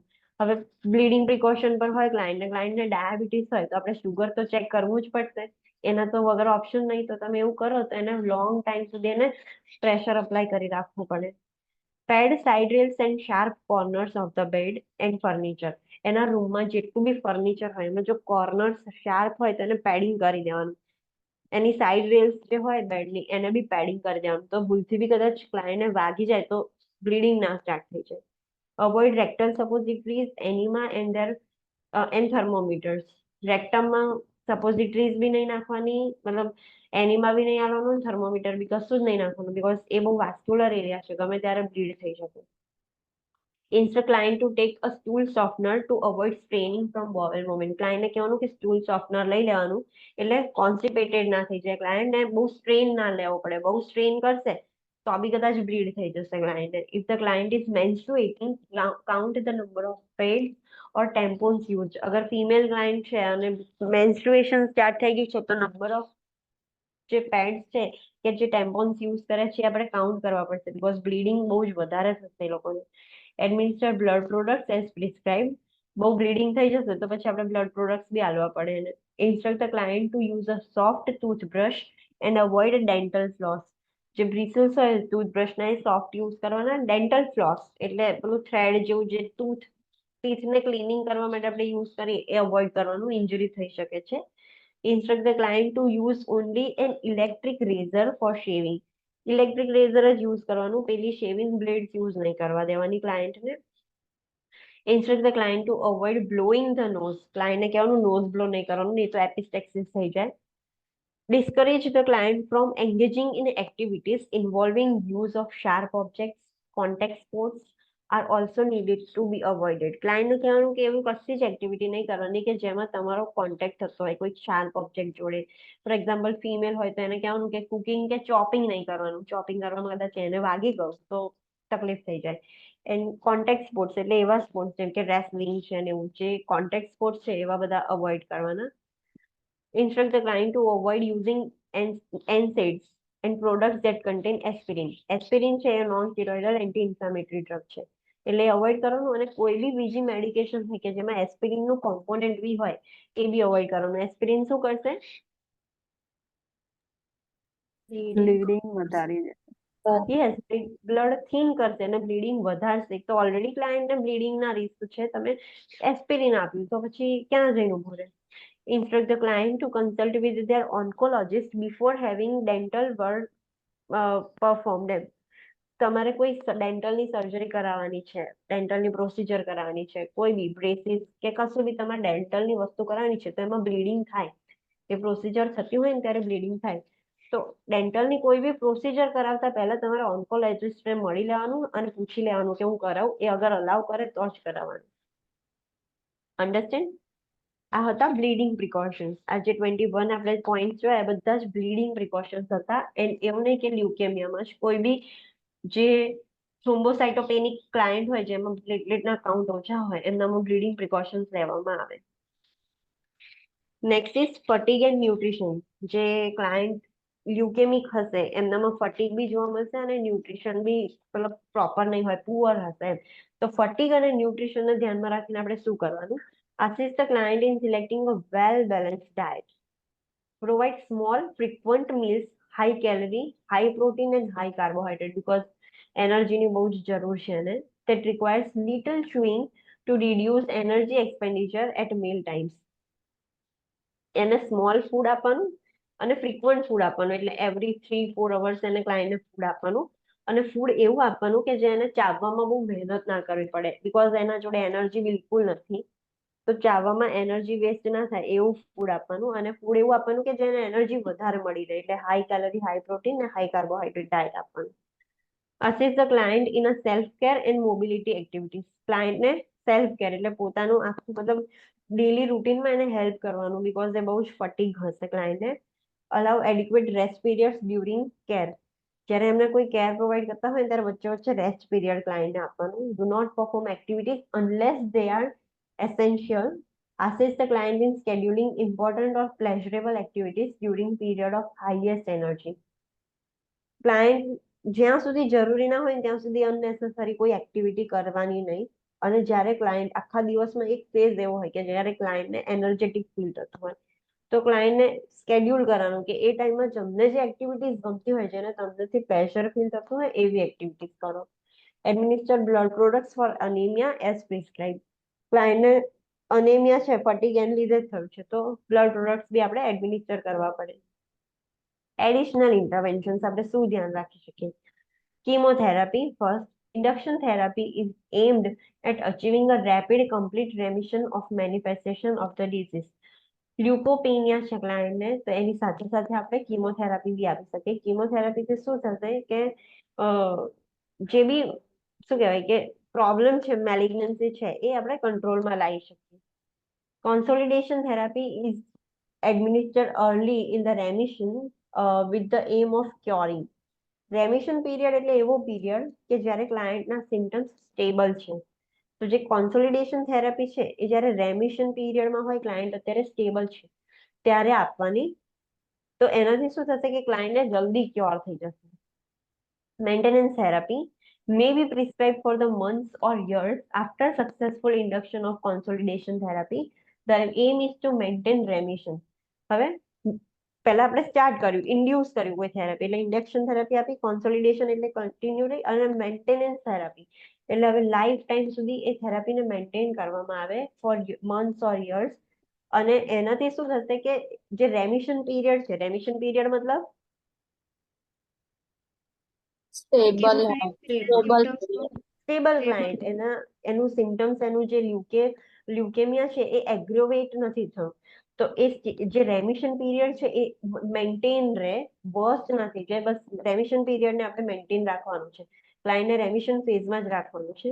તો આપણે મેન્ટેનન્સ થેરાપી એના માટે આપીએ કે જે રેમિશન પીરિયડ છે એ મેન્ટેન રહે, વધે નહીં, કે ક્લાયન્ટને વર્સ્ટ ના થઈ જાય symptoms. Administer antibiotic, antibacterial, antiviral, antifungal medication as prescribed. Administer colony stimulating factors as prescribed. Colony stimulating factors એટલે એ જે WBCs, RBCs એનું પ્રોડક્શન છે એવા ફેક્ટર્સ આલવાના કે એનું નોર્મલ હેલ્ધી પ્રોડક્શન થઈ શકે. Administer blood replacement as prescribe. Blood રિપ્લેસમેન્ટની જરૂર પડે તો એ બી કરવાનું. Maintain infection and bleeding precautions. જેમ મેં કીધું, ઇન્ફેક્શન પ્રિકોશન્સ એટલે ન્યુટ્રોપેનિક પ્રિકોશન્સ, બ્લીડિંગ પ્રિકોશન્સ એટલે આપણે જે 21 પોઈન્ટ જોયા એ. તો તમને ક્યાંય બી ક્વેશ્ચનમાં હવે આવી રીતે જ આવશે. હવે એક જ વખતે પોઈન્ટ તમને આખા આરએનની 2 જે બુક છે એમાં એક જ વખત તમને ભણાયા, અને હવે બધે જ આ જ પોઈન્ટ લખવામાં આવશે. Infection precaution and bleeding precautions. કોઈ બી ચેપ્ટર તમે જોશો એમાં બધે આ જ લખશે. Prepare the client for transplantation if indicated. કયું ટ્રાન્સપ્લાન્ટેશન કરવાનું આમાં? Bone marrow. Yes, bone marrow, because bone મેરોમાં પ્રોબ્લેમ છે. તો જો અગર જરૂર લાગે તો પછી ટ્રાન્સપ્લાન્ટેશન માટે બી ક્લાયન્ટને પ્રિપેર કરવાનું. Instruct the client in appropriate home care measures. ક્લાયન્ટને સમજાવવાનું કે ઘરે શું ધ્યાન રાખવાનું તમારે. Provide psychological support and support services. ક્લાયન્ટને સાયકોલોજીકલ સપોર્ટ આપવાનો, સપોર્ટ સર્વિસીસ બી પ્રોવાઈડ કરી શકીએ છીએ આપણે. ઓકે, એક વખત ફટાફટ જોઈ લઈએ બીકોઝ બહુ મોટી કન્ડિશન હતી. લ્યુકેમિયા. લ્યુકેમિયાનો મતલબ શું થશે? Someone please explain me. શું થાય લ્યુકેમિયામાં? Overproduction of leukocytes. WBC count. Overproduction of immature WBCs. એના લીધે શું થશે? RBC ને પ્લેટલેટ કાઉન્ટ આ mature RBCs, mature WBCs and mature platelet, એનું પ્રોડક્શન ઓછું થઈ જશે. Okay, Yes. એને લ્યુકેમિયા કહેવાય. હવે લ્યુકેમિયામાં આપણને એના અસેસમેન્ટ જોયું કે શું સાઇન એન્ડ સિમ્ટમ્સ આપણને જોવા મળે છે. પછી મેઇન ઇન્ફેક્શન છે લ્યુકેમિયામાં, જે ક્લાયન્ટના WBCs ઓછા થઈ ગયા છે તો આપણે ન્યુટ્રોપેનિક કયા ઇન્ફેક્શન પ્રિકોશન્સ લઈશું એ આખું આપણે જોયું. દેન નેક્સ્ટ કોમ્પ્લિકેશન ઇઝ બ્લીડિંગ. ક્લાયન્ટને થ્રોમ્બોસાઇટોપેનિયાના લીધે બ્લીડિંગ થશે તો કયા બ્લીડિંગ પ્રિકોશન્સ આપણે લેવાના એ જોયું. Fatigue and nutrition. ક્લાયન્ટ અનેમિક છે તો ક્લાયન્ટનામાં ફટીગ હશે. ન્યુટ્રિશન પ્રોપર એનું આપણે ધ્યાન રાખવું પડશે ક્લાયન્ટનું. એડિશનલ ઇન્ટરવેન્શન્સ એટલે કે જે કીમોથેરાપી છે એ પહેલા આપણે સ્ટાર્ટ કરી, પછી રેમિશન પીરિયડમાં આપણે આપી. હવે કીમોથેરાપી છેક એ જીવે ત્યાં સુધી મેન્ટેન રાખવાની હોય બીકોઝ એનું બોન મેરો એબનોર્મલ છે. અને અગર આપણને એનાથી નથી થતું તો આપણે બોન મેરો ટ્રાન્સપ્લાન્ટેશન કરી શકીએ, પણ એમાં બી ચાન્સીસ છે કે એના ફરીથી જ એબનોર્મલ થઈને થઈ શકે, એટલે એમાં બહુ જ કોશિયસ રહેવું પડે. એટલે આપણે એડિશનલ ઇન્ટરવેન્શન જોયા. નેક્સ્ટ ઇઝ લિમ્ફોમા એટલે કે હોજકિન્સ ડિઝીઝ. એનો મતલબ શું થાય? કોઈને ખબર છે? લિમ્ફોમા ઓર હોજકિન્સ ડિઝીઝમાં શું થાય? કોઈ બી રેન્ડમ ગેસ. Lymphoma मतलब may be inflammation of lymph node. Yes, malignancy of lymph node. એટલે જે લિમ્ફ નોડ્સ છે આપણી બોડીમાં, જે લિમ્ફેટિક સિસ્ટમ લિમ્ફ નોડ્સ છે એ મેલિગ્નન્ટ થઈ જશે, એમાં કેન્સર ડેવલપ થઈ જશે અને આપણે લિમ્ફોમા કહીએ છીએ. And another name is Hodgkin's disease. Its description. The disease usually involves lymph nodes, tonsils, spleen, and bone marrow, and is characterized by the presence of Reed-Sternberg cell in the nodes. આપણા જે ટોન્સિલ્સ છે એ શું કામ કરે છે? જે બી પર્સનને ટોન્સિલ્સ remove કરવામાં આવે ને એ પર્સન્સને ઇન્ફેક્શનનું બહુ ધ્યાન રાખવું પડે, બીકોઝ ટોન્સિલ ઇન્ફેક્શન ફાઇટ કરવામાં બહુ જ હેલ્પ કરે. તો જે બી એવા ઓર્ગન્સ છે કે જે ઇન્ફેક્શનમાં ફાઇટ કરવામાં હેલ્પ કરે છે એ બધામાં જ અગર ડિઝીઝ થઈ જાય, કેન્સર થઈ જાય, તેને આપણે લિમ્ફોમા કહીએ છીએ. કયા કયા એમાં જગ્યાએ થાય છે? તો લિમ્ફ નોડ્સમાં થાય, ટોન્સિલ્સમાં થાય, સ્પ્લીનમાં થાય, અને સમટાઈમ્સ બોન મેરોમાં બી થઈ જાય છે લિમ્ફોમા. હવે એનું મેઇન કેરેક્ટરિસ્ટિક શું છે કે આ જે લિમ્ફોમા હશે એની જે ટ્યુમર હશે એની આપણે બાયોપ્સી કરીશું કે એક્ઝામિનેશન કરીશું તો એની અંદર એક સ્પેશિયલ ટાઈપના સેલ્સ જોવા મળે જેને રીડ-સ્ટર્નબર્ગ સેલ્સ કહેવાય છે. અગર એ પ્રેઝન્ટ હોય તો જ આપણે એને હોજકિન્સ ડિઝીઝ કહી શકીએ છીએ. અગર એ પ્રેઝન્ટ ના હોય તો એને નોન હોજકિન્સ ડિઝીઝ કહેવાય. ઓકે, તો જે રીડ-સ્ટર્નબર્ગ સેલ્સ છે એ પ્રેઝન્ટ હોય તો જ એને હોજકિન્સ ડિઝીઝ કહેવાય, ના હોય તો નોન હોજકિન્સ ડિઝીઝ કહેવાય. Lymphomas classified as Hodgkin's and non-Hodgkin's, depending on the cell type, are characterized by abnormal proliferation of lymphocytes. હવે બે ટાઈપના હોય લિમ્ફોમાસ, નોન હોજકિન્સ એન્ડ હોજકિન્સ. એ શેના ઉપર ડિપેન્ડ કરે છે કે સેલના ટાઈપ પર એન્ડ એના પ્લોરિફરેશનના ટાઈપ પર ડિપેન્ડ કરે છે. Hodgkin's disease is a malignancy of lymph nodes that originates in a single lymph node or a chain of nodes. Hodgkin's disease A lymph નોડની મેલિગ્નન્સી છે જે એક સિંગલ લિમ્ફ નોડમાંથી કાં તો જે ચેન હોય, જે લાઇનમાં આવતી હોય, ફોર એક્ઝામ્પલ એક્ઝિલરી છે, પછી અહીંયા જે ચેસ્ટમાં છે, તો જે ચેન હોય એમાં થાય એ ડિઝીઝ, મેલિગ્નન્સી, કેન્સર થાય તો એને આપણે હોજકિન્સ ડિઝીઝ કહીએ છીએ. Metastasis occurs to other adjacent lymph structures and eventually invades non-lymphoid tissues. Metastasis કેવી રીતે થાય? તો એક લિમ્ફ નોડમાંથી બીજી લિમ્ફ નોડમાં જતું રહે, તો એવી રીતે મેટાસ્ટેસિસ સ્ટાર્ટિંગમાં થાય એન્ડ પછી નોન લિમ્ફોઇડ ટિશ્યુઝ એટલે બીજા ઓર્ગન્સ છે લિમ્ફ સિસ્ટમની બહાર જઈ શકે, બીજા ઓર્ગન્સને બી એ મેટાસ્ટેસાઇઝ થઈ શકે છે. Possible causes include viral infection. Clients treated with combination chemotherapy for Hodgkin's disease have a greater risk of developing acute leukemia and non-Hodgkin's lymphoma among other secondary malignancies. એના પોસિબલ ઇન્ફેક્શન લિમ્ફોમા કેમ થાય? તો એના possible ઇન્ફેક્શનમાં છે viral કોઝિસમાં છે viral infection, and sometimes શું થાય કે જે હોજકિન્સ ડિઝીઝ વાળા ક્લાયન્ટ છે એમને કોમ્બિનેશન કીમોથેરાપી આપવામાં આવે, જે આપણે આગળ જોયું હતું કીમોથેરાપીમાં. તો જ્યારે આપણે કોમ્બિનેશન કીમોથેરાપી આપીએ તો એમને રિસ્ક વધી જાય છે, એ લોકોને એ કીમોથેરાપીના લીધે લ્યુકેમિયા થઈ જાય ઓર એલ્સ નોન હોજકિન્સ લિમ્ફોમા થઈ જાય છે એઝ અ સેકન્ડરી મેલિગ્નન્સી. એકમાંથી બીજું થઈ ગયું. Prognosis depends on the stage of disease. Prognosis મતલબ ક્યોર થવાનું મતલબ ક્યોર થાય ને એ.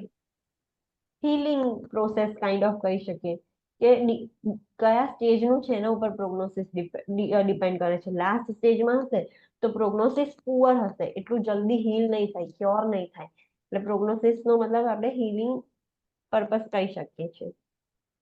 Can affect any age group, however, it appears to peak in teen and young adults and adults in their 50s or 60s. કોઈ બી એજ ગ્રુપને affect કરે છે, કોઈ બી એજ ગ્રુપના પર્સનને લિમ્ફોમા થઈ શકે છે, પણ વધારે કોનામાં જોવા મળે છે? તો જે ટીન લોકો છે, ટીન એજ ગ્રુપ્સ છે, એ યંગ એડલ્ટ છે અને એવા એડલ્ટ જે જેમના 50s ઓર 60sમાં છે. હવે જે લોકોને લિમ્ફોમા હશે હોજકિન્સ ડિઝીઝ, તેમાં આપણે કયા સાઇન એન્ડ સિમ્પટમ્સ જોઈ શકીએ છીએ?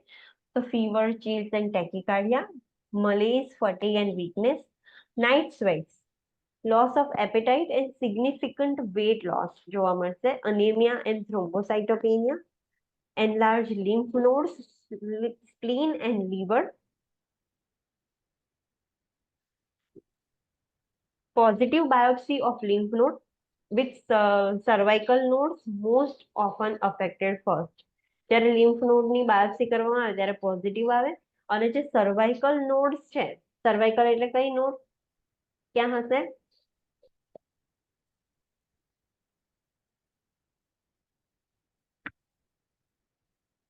નેકમાં હશે. સર્વાઇકલ લિમ્ફ નોડ્સ છે એ વધારે અફેક્ટ થાય. upper thorax. યસ, જે નેક વાળી જે હશે એ સર્વાઇકલ નોડ્સ કહેવાશે, lymph nodes.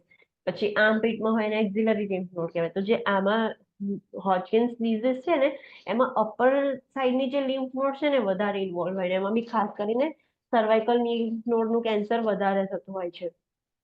Presence of Reed Sternberg cells in the node, એક ડિફરન્ટ કેરેક્ટરિસ્ટિક્સ છે. જે હોજકિન્સ ડિઝીઝ છે એમાં રીડ સ્ટર્નબર્ગ સેલ્સ છે એ જોવા મળે.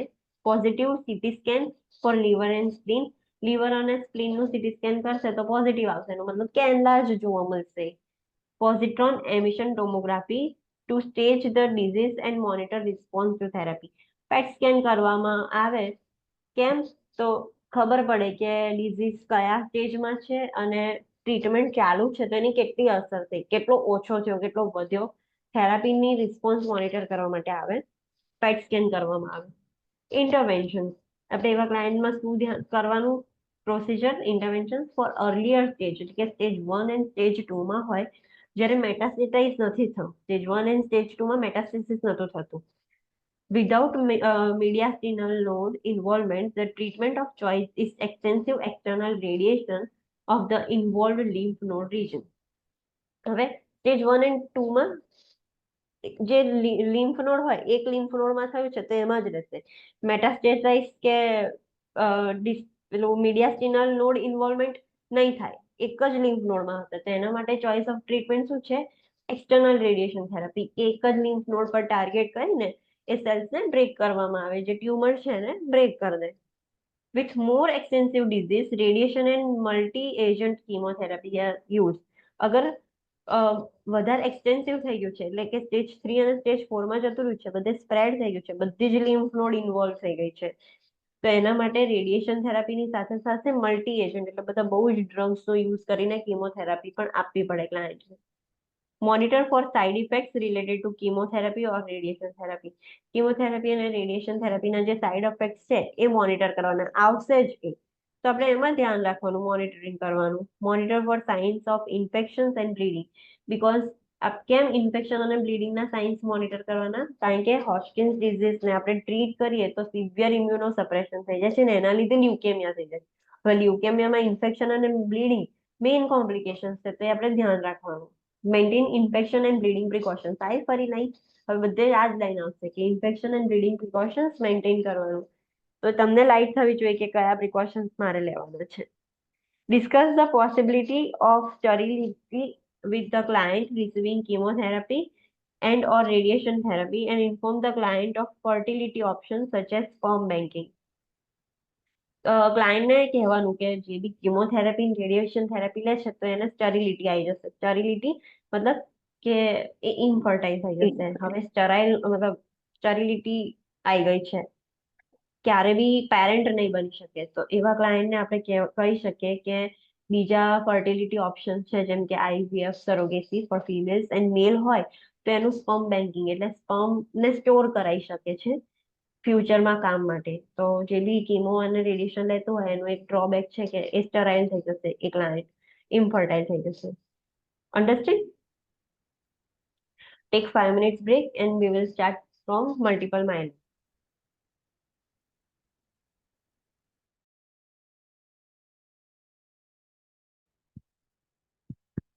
Online students, come back from break.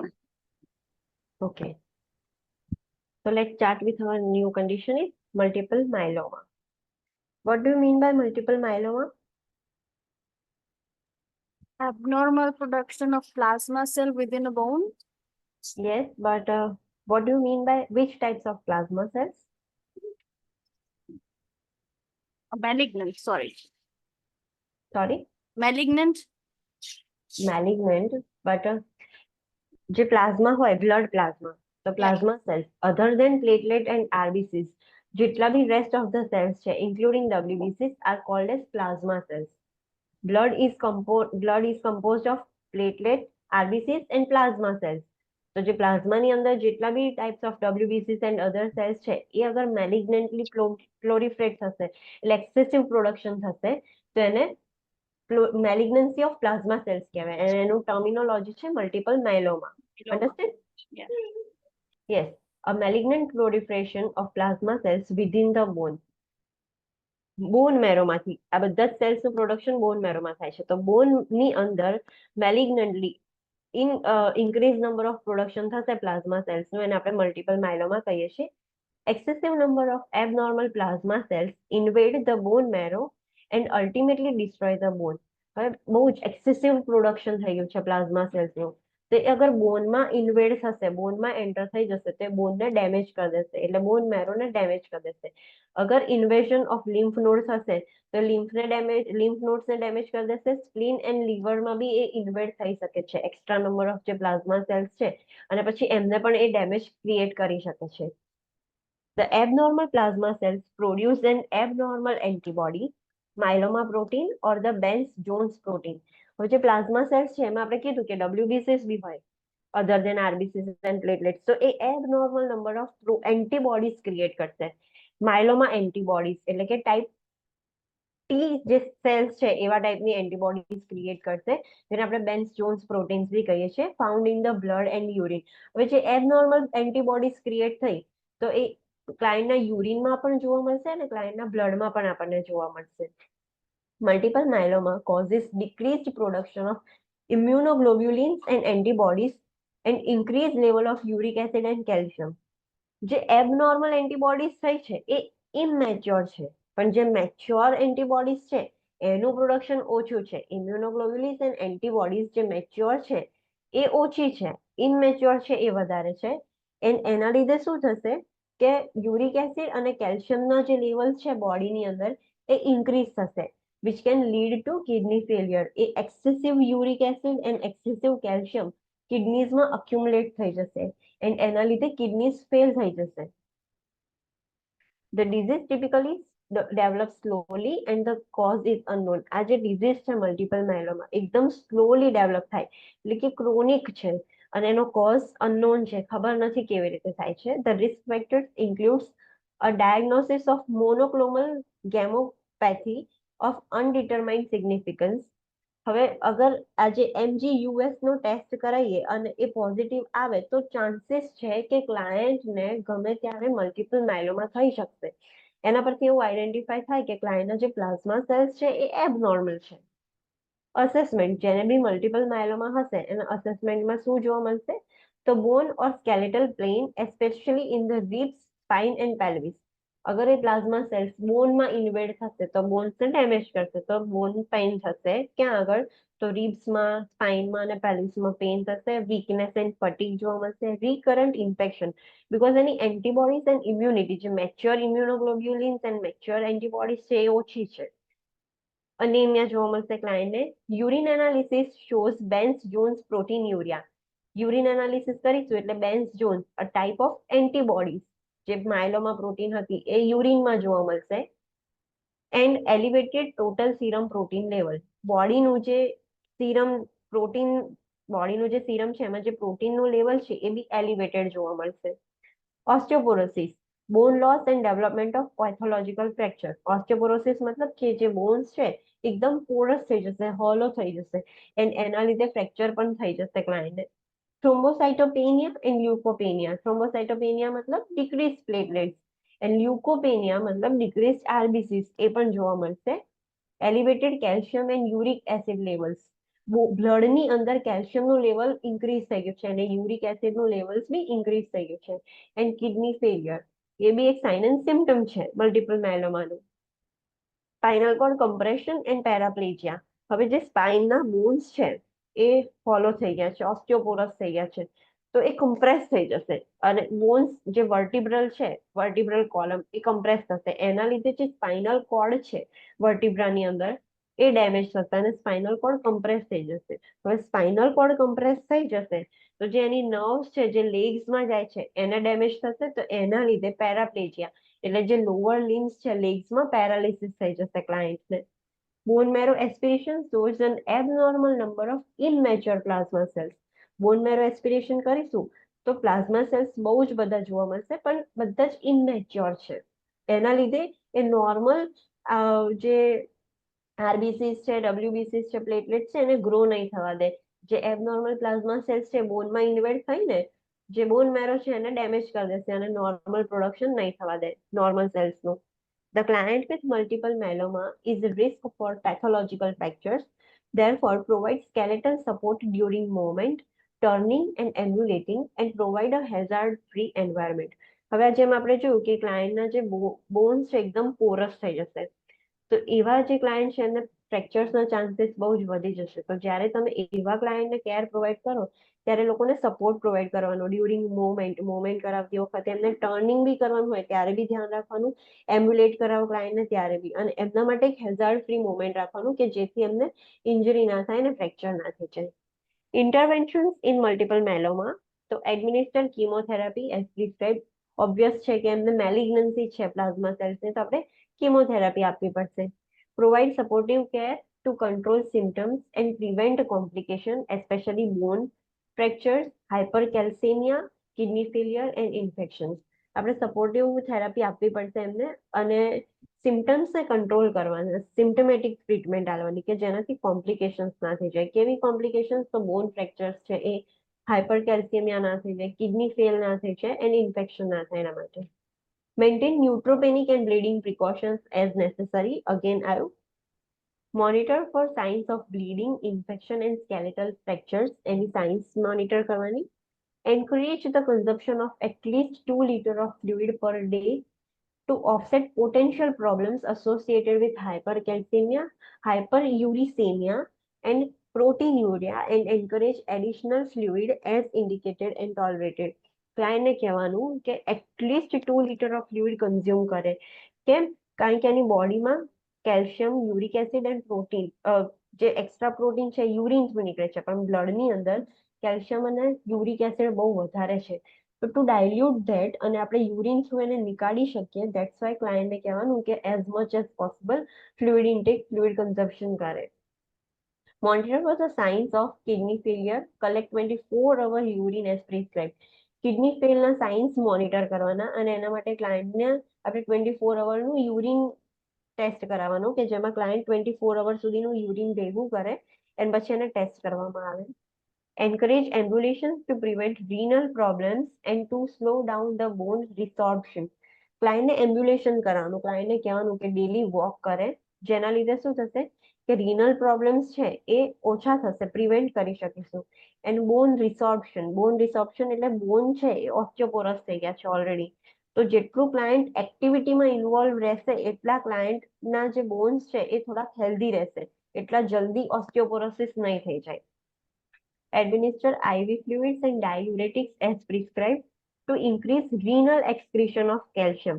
જેમ આપણે કીધું કે ક્લાયન્ટને ઓરલ ફ્લુઇડ્સ વધારવાના, તો આપણે IV થ્રી બી આપી શકીએ. જો અગર ક્લાયન્ટ ઓરલી નથી લેતો તો IV ફ્લુઇડ વધારે આપવાનું, ક્લાયન્ટને ડાયુરેટિક આલવાના. તો એના લીધે શું થશે કે જે કેલ્શિયમ છે બ્લડની અંદર અને એક્સ્ટ્રા જે બધું યુરિક એસિડ છે બધું જ યુરિન થ્રુ નીકળી જાય. Administer blood transfusion as prescribed for anemia. અગર ક્લાયન્ટ અનેમિક હોય તો બ્લડ ટ્રાન્સફ્યુઝન બી કરવું પડે, સિવિયર અનેમિયા હોય તો. Administer analgesics as prescribed and provide non-pharmacological therapies to control pain. પેઇનના માટે આપણે એનાલ્જેસિક્સ બી આપી શકીએ અને ક્લાયન્ટને કહેવાનું નોન ફાર્મેકોલોજીકલ થેરાપીઝ હતી જે આપણે રિલેક્સેશન, ગાઇડેડ ઇમેજરી એ બધી ટેકનિક્સ હતી એના થ્રુ બી આપણે ક્લાયન્ટનું પેઇન કંટ્રોલ કરવાનું. Administer antibiotics as prescribed for infection. Prepare the client for local radiation therapy if prescribed. અગર કોઈ સ્પેસિફિક જગ્યાએ મતલબ જે બોન મેરો ડેમેજ થયું છે તો આપણે ક્લાયન્ટને લોકલાઇઝ રેડિયેશન થેરાપી માટે બી પ્રિપેર કરવાનું જો પ્રિસ્ક્રાઇબ કર્યું હોય તો ડોક્ટરે. Instruct the client in a home care measures and the sign and symptoms of infection. ક્લાયન્ટને ઘરે શું ધ્યાન રાખવાનું એ ક્લાયન્ટને ઇન્સ્ટ્રક્ટ કરવાનું અને ક્લાયન્ટને સમજાવવાનું કે ઇન્ફેક્શન થશે તો એના આ સાઇન એન્ડ સિમ્ટમ્સ છે તો એ આઈડેન્ટિફાઈ કરી શકે કે એમને ઇન્ફેક્શન છે કે નહીં. Administer biphosphonate medication as prescribed to slow down bone damage and reduce pain and risk of fractures. ક્લાયન્ટને બાયફોસ્ફોનેટ મેડિકેશન ચાલવાની, એનાથી શું થશે કે બોનનો જે ડેમેજ છે એ ઓછો થશે, ક્લાયન્ટને પેન ઓછું થશે અને ફ્રેક્ચર્સનું રિસ્ક ઓછું થશે. કેમનું આ મેડિકેશનથી બોનનો ડેમેજ ઓછો થશે? એની સ્ટુડન્ટ કોઈ આઈડિયા? યસ ઓર નો તો કહો. Can you repeat No. the question, ma'am? Sorry, someone is Yes. trying to speak. Can you repeat it? By giving biphosphonate medications, how we can slow down the bone damage? Phosphate and calcium નું balance થાય એના લીધે બોન ને help થાય ને. Yes, calcium and phosphorus are opposite to each other. અગર તમારે calcium increase કરવું છે તો ફોસ્ફરસ ડિક્રીઝ કરવું પડશે, ફોસ્ફેટ. તો આપણે કેલ્શિયમ બ્લડની અંદર બહુ જ આવી ગયું, અને કેલ્શિયમ આવ્યું ક્યાંથી? બધા બોન્સમાંથી વોશ આઉટ થઈને કેલ્શિયમ બ્લડની અંદર આવી ગયું. તો હવે એ કેલ્શિયમ બ્લડમાંથી આપણે બોન્સમાં પાછું નાખવું છે. તો આપણે ફોસ્ફેટ આપીશું ક્લાયન્ટને, તો ફોસ્ફેટ ઇન્ક્રીઝ થશે તો કેલ્શિયમ બ્લડમાંથી ઓછું થશે અને બધું જ કેલ્શિયમ બોનમાં પાછું જતું રહેશે. તો બોન ડેમેજ છે એ આપણે સ્લો ડાઉન કરી શકીશું. Understand? Calcium and phosphorus are enemies.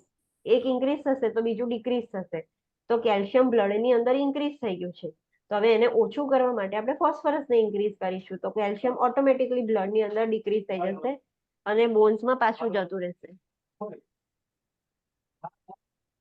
Next topic is testicular cancer. Testicular cancer arises from germinal epithelium, from the sperm producing germ cells, or from non-germinal epithelium, from other structures in the testicle. Testicular cancer છે એ ક્યાંથી develop થાય? એ જે tumour છે એ ક્યાંથી develop થશે? તો જે ટેસ્ટિકલ્સ છે એની અંદરનું જે એપિથેલિયલ લેયર છે જેમાંથી સ્પર્મ સેલ્સ પ્રોડ્યુસ થાય છે, એ એપિથેલિયલનો લેયર છે એનું એબનોર્મલ પ્રોડક્શન થશે અને એમાં ટ્યુમર ફોર્મ થઈ જશે. એને આપણે ટેસ્ટિક્યુલર કેન્સર કહીએ છીએ. Testicular cancer most often occurs between the age of 15 and 40 years. A high risk is present if there is a family history of testicular cancer.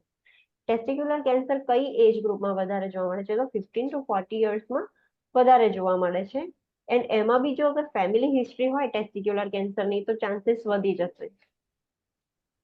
The cause of testicular cancer is unknown, but a history of undescended testicle, જેને આપણે ક્રિપ્ટોકિડિઝમ કહીએ છીએ. Just a minute.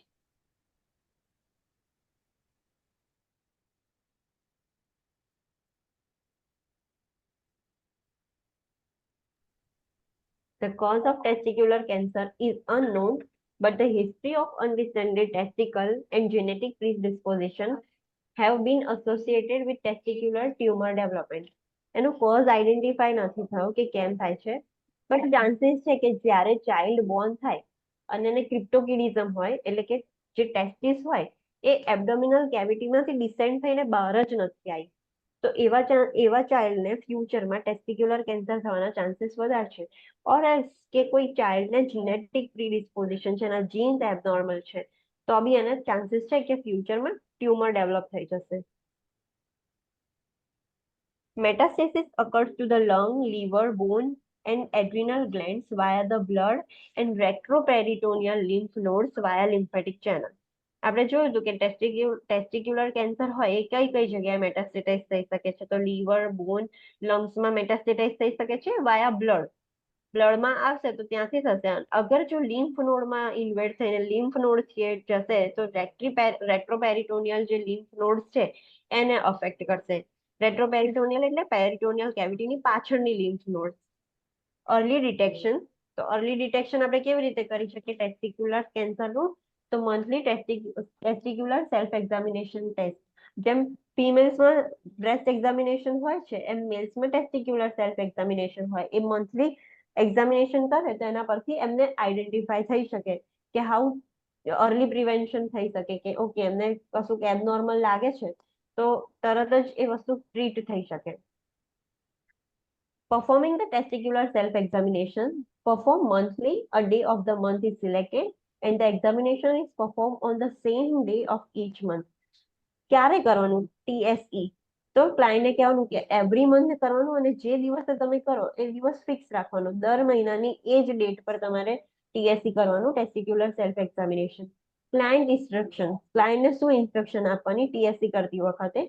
તો the best time to perform this examination is right after the shower when the scrotal skin is moist and relax. ક્લાયન્ટને કહેવાનું કે તમે best time છે, TSC કરવા માટેનો બેસ્ટ ટાઈમ કયો છે કે જ્યારે તમે શાવર લઈને આવો ત્યારે જે તમારી સ્ક્રોટલની સ્કિન હોય એ થોડીક મોઇસ્ટ હોય ને રિલેક્સ હોય, તો તમે ઇઝીલી ફીલ કરી શકો ટેસ્ટિકલ્સ છે, તો એ ટાઈમે કરશો તો બેસ્ટ રહેશે. ફર્સ્ટ જેન્ટલી લિફ્ટ ઈચ ટેસ્ટિકલ, મતલબ ફર્સ્ટમાં શું કરવાનું કે જે ઈચ ટેસ્ટિકલ છે ને જેન્ટલી લિફ્ટ કરવાનો. Each one should feel like an egg, firm but not hard and smooth with no lumps.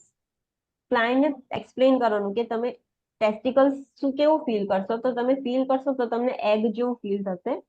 Firm હશે, ફર્મ એટલે એટલું સોફ્ટ બી નહીં હોય ને એટલું હાર્ડ બી નહીં હોય, થોડુંક ફર્મ હશે પણ હાર્ડ નહીં હોય, અને એકદમ સ્મૂથ હોવું જોઈએ, એમાં કોઈ લમ્સ ના તમને ફીલ થવા જોઈએ.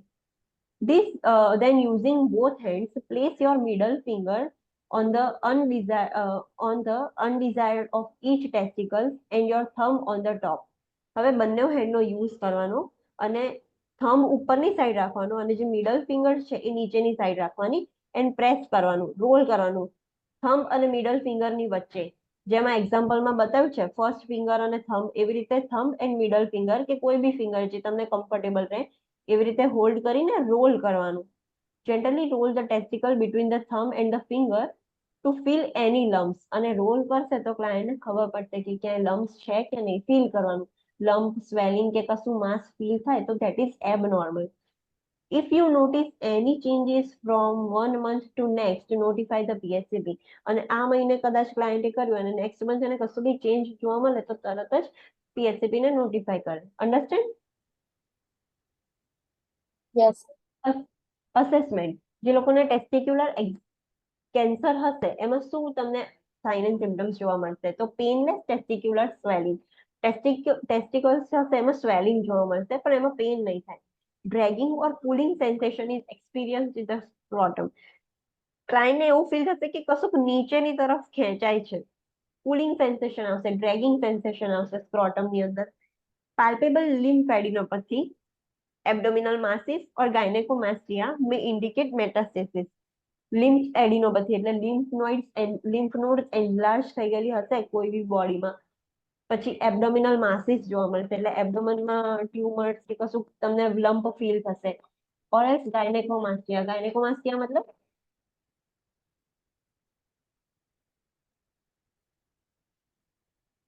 એની સ્ટુડન્ટ ગાયનેકોમાસ્ટિયા મતલબ મેલમાં બ્રેસ્ટ બર્ડની સાઇઝ ઇન્ક્રીઝ થાય. Sorry Anisha. Increase the breast tissue.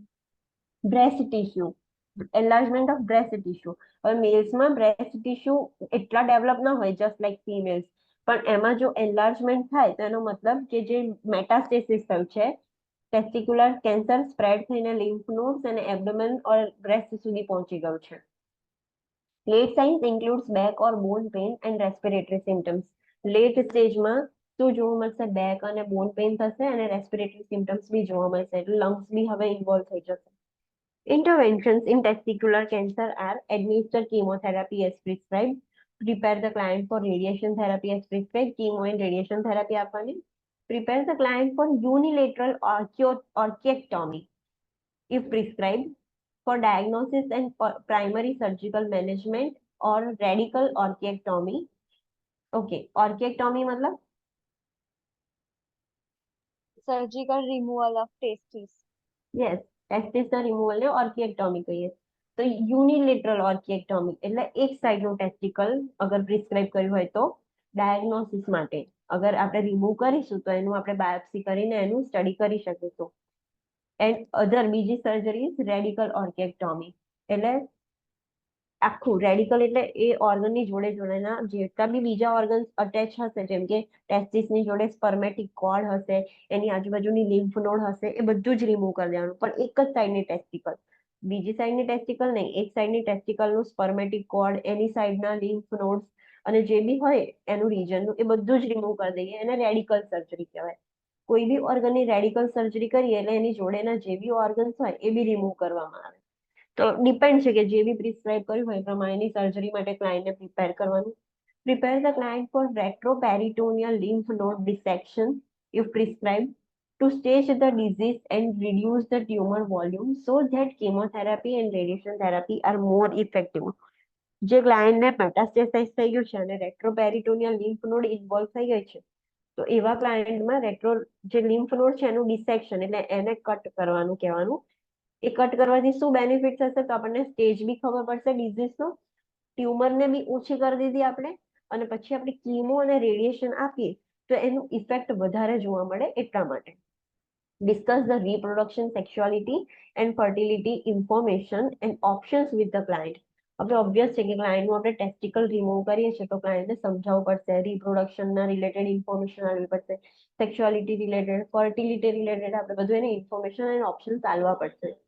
Identify reproductive options such as sperm storage, donor insemination and adoption. ક્લાયન્ટને આપણે કહી શકીએ છીએ કે તમે બીજા ઓપ્શન્સ છે એ યુઝ કરી શકો છો ટુ બીકમ પેરેન્ટ, જેમ કે સ્પર્મ સ્ટોરેજ, પહેલેથી જ સ્પર્મ સ્ટોર કરાવી શકે છે એના. ડોનર ઇન્સેમિનેશન એટલે કોઈ બીજા ક્લાયન્ટ, બીજા કોઈ સ્પર્મ જોડે, બીજા કોઈ પર્સનના સ્પર્મ તમે રિસીવ કરી શકો છો as a રેસિપિયન્ટ A ડોનરના, or as અડોપ્શન માટે બી તમે રેફર કરી શકો છો. હવે પોસ્ટ ઓપરેટિવ ઇન્ટરવેન્શન, એની ઓર્કેક્ટોમીની સર્જરી થઈ ગઈ છે. So what we have to do, monitor for signs of bleeding and wound infection. Antibiotics may be administered to prevent wound infection. આપણે સાઇન્સ જોવાના, બ્લીડિંગના કે wound infection થયું છે એના સાઇન્સ જોવાના અને એન્ટીબાયોટિક સ્ટાર્ટ કરી દેવાની તો ઇન્ફેક્શન ના થાય. Monitor intake and output. Provide and explain pain management methods to reduce swelling in the first 48 hours. Apply ice with an intervening protective layer of cloth. ક્લાયન્ટને પેઇન મેનેજમેન્ટની method શીખવાડવાની, જે બી આપણે નોન ફાર્મેકોલોજીકલ એન્ડ ફાર્મેકોલોજીકલ બંને method ક્લાયન્ટને શીખવાડીને કે implement કરીને એનું પેઇન મેનેજ કરવાનું. એન્ડ બીજું કે ફર્સ્ટ 48 અવર્સ છે તો સર્જરી પછી સ્વેલિંગ થશે ક્લાયન્ટને, તો એ સ્વેલિંગને રિડ્યુસ કરવા માટે આપણે ક્લાયન્ટને કહી શકીએ છીએ કે આઈસ પેક અપ્લાય કરે, પણ એ ડાયરેક્ટલી નહીં મૂકવાનું, એની વચ્ચે એક ક્લોથનું લેયર રાખવાનું. આઈસ પેક ડાયરેક્ટલી અપ્લાય નહીં કરવાનું, વચ્ચે એક લેયર રાખીને ક્લોથનું પછી આઈસ પેક અપ્લાય કરવાનું, તો જે સ્વેલિંગ છે આપણે ઓછું કરી શકીએ છીએ. Notify PSCP if chills, fever and increasing pain or tenderness at the incision site or drainage from the incision occur. ક્લાયન્ટને ચીલ્સ આવે, ફીવર આવે, પેન ઇન્ક્રીઝ થઈ જાય, ટેન્ડરનેસ થઈ જાય ઇન્સિઝન સાઇટ પર જ્યાં સર્જરી થઈ છે ત્યાં, કે ડ્રેનેજ થતું હોય ઇન્સિઝન સાઇટ પરથી, તો તરત જ PSCP ને નોટિફાઈ કરવાનું. After the orchiectomy, instruct the client to avoid heavy lifting and strenuous activity for the length of time prescribed by PSCP. ઓર્કેક્ટોમીની સર્જરી કર્યા પછી ક્લાયન્ટને કહેવાનું કે હેવી લિફ્ટિંગ ના કરે, સ્ટ્રેનસ એક્ટિવિટી કોઈ બી ના કરે, કયા ટાઈમ ડ્યુરેશન સુધી, જ્યાં સુધી PSCP કહે કે આટલા ટાઈમ ડ્યુરેશન સુધી તમારે નહીં કરવાનું ત્યાં સુધી નહીં કરવાનું. Instruct the client to perform monthly testicular examination for the remaining testicle. હવે એક ટેસ્ટિકલ રિમૂવ કર્યું છે પણ બીજું તો છે, તો ચાન્સીસ છે કે એમાં બી થઈ શકે બીકોઝ એના જીન્સ એબનોર્મલ છે, તો ક્લાયન્ટને તો બી એડવાઇસ તો કરવાનું કે મંથલી TSE કરે client. Inform the client that sutures will be removed approximately 7 to 10 days after surgery and follow-up is important. ક્લાયન્ટને કહેવાનું કે sutures 7 to 10 days પછી રિમૂવ થઈ જશે અને ફોલોઅપ બહુ જ ઇમ્પોર્ટન્ટ છે. કેમ ઇમ્પોર્ટન્ટ છે ફોલોઅપ? બીકોઝ ચાન્સીસ છે કે સેકન્ડ ટેસ્ટિકલમાં બી ડેવલપ થઈ શકે, તો ફોલોઅપ રેગ્યુલરલી લેવાનું ક્લાયન્ટને. Next condition is cervical cancer. Cervical cancer એટલે કે સર્વિક્સ છે એના સેલ્સ એબનોર્મલી ગ્રો થાય છે, ટ્યુમર ફોર્મ થઈ જાય છે સર્વિક્સમાં. એનું ડિસ્ક્રિપ્શન છે, pre invasive cancer is limited to the cervix. Pre invasive cancer એટલે કેન્સર થયું છે પણ બીજે ક્યાંય ઇન્વેઝન નથી થયું, એ જ જગ્યા પર છે. તો પ્રી ઇન્વેઝિવ કેન્સર ખાલી સર્વિક્સ સુધી જ હોય, સર્વિક્સની બહાર ક્યાંય સ્પ્રેડ ના થાય, વજાઇનામાં બી નહીં કે યુટ્રસમાં બી નહીં. સર્વિક્સ કેટલું નાનું ઓર્ગન છે, જે યુટ્રસનું ઓપનિંગ છે એને સર્વિક્સ કહેવાય ને એના પછી તરત વજાઇના હોય. પણ પ્રી ઇન્વેઝિવ કેન્સર છે ખાલી સર્વિક્સ સુધી જ હોય, યુટ્રસ કે વજાઇનાને ઇન્વોલ્વ ના કરે. ટેબલ 45.9. એમાં સ્ટેજ છે, જેમ મેં કીધું કે સ્ટેજ 1 અને 2 એ લોકલાઇઝ હોય, તો સ્ટેજ 1 માં માઇલ્ડ ડિસ્પ્લેસિયા જોવા મળશે, એટલે કે mild increase in abnormal number of cell, mild હશે, માઇલ્ડ ઇન્ક્રીઝ થશે. સ્ટેજ 2 માં moderate increase in number of cell થશે, એન્ડ સ્ટેજ 3 માં સિવિયર ડિસ્પ્લેસમેન્ટ થશે, એન્ડ કાર્સિનોમા ઇન સિટુ, એટલે હવે જે એબનોર્મલ સેલ્સ છે એકદમ સિવિયરલી વધવાનું ચાલુ થઈ જશે પણ હજુ એ ઇન સિટુ છે, એટલે હજુ એ જ ઓર્ગન પર છે, એ ઓર્ગનની બહાર નથી નીકળ્યા. સર્વાઇકલ માટે છે આ ખાલી stages. Invasive cancer is in the cervix and other pelvic structure. હવે ઇન્વેઝન થઈ ગયું છે, તે સર્વિક્સમાં બી હશે ને એની આજુબાજુના જેટલા બી પેલ્વિક સ્ટ્રક્ચર છે, પેલ્વિક સ્ટ્રક્ચર્સમાં not only uterus and vagina, bladder બી આવી જશે, રેક્ટમ બી આવી જશે, એ બધું જ પેલ્વિસમાં જ આવેલું છે, તો બધા જ પેલ્વિક સ્ટ્રક્ચરમાં ઇન્વેઝન થઈ શકે છે. Metastasis usually is confined to the pelvis, but distant metastasis occurs through lymphatic system, lymphatic spread.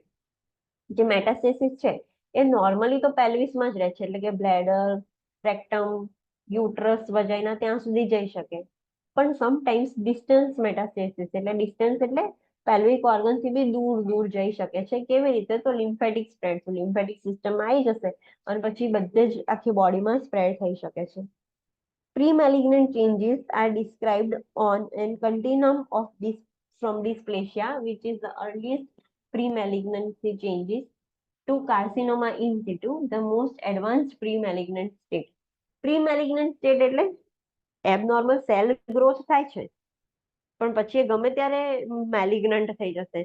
પહેલા કોઈ બી સેલ ગ્રોથ હોય ને એ બિનાઇન ટ્યુમર હોય, એ ગ્રો થાય છે એબનોર્મલી એટલે એને બિનાઇન કહેવાય, એ ક્યાંય મેટાસ્ટેસિસ કે કશું જ નહીં થાય. પછી ચાન્સીસ છે કે એના મેટાસ્ટેસિસ થઈ શકે. તો જે પ્રી મેલિગ્નન્ટ ચેન્જીસ છે એ ખાલી ડિસ્પ્લેશિયા સુધી જ લિમિટેડ છે, ખાલી એબનોર્મલ નંબર ઓફ સેલ્સ છે. પછી ધીરે ધીરે એ કાર્સિનોમા ઇન સિટુ થશે, એટલે એક જ જગ્યા પર લોકલાઇઝ થશે અને પછી ધીરે ધીરે એડવાન્સ થઈ જશે, પણ હજુ પ્રી મેલિગ્નન્ટ સ્ટેટમાં છે. હવે ચાન્સીસ છે કે એ બિનાઇનમાંથી મેલિગ્નન્ટ થઈને પછી બધે સ્પ્રેડ થઈ જાય.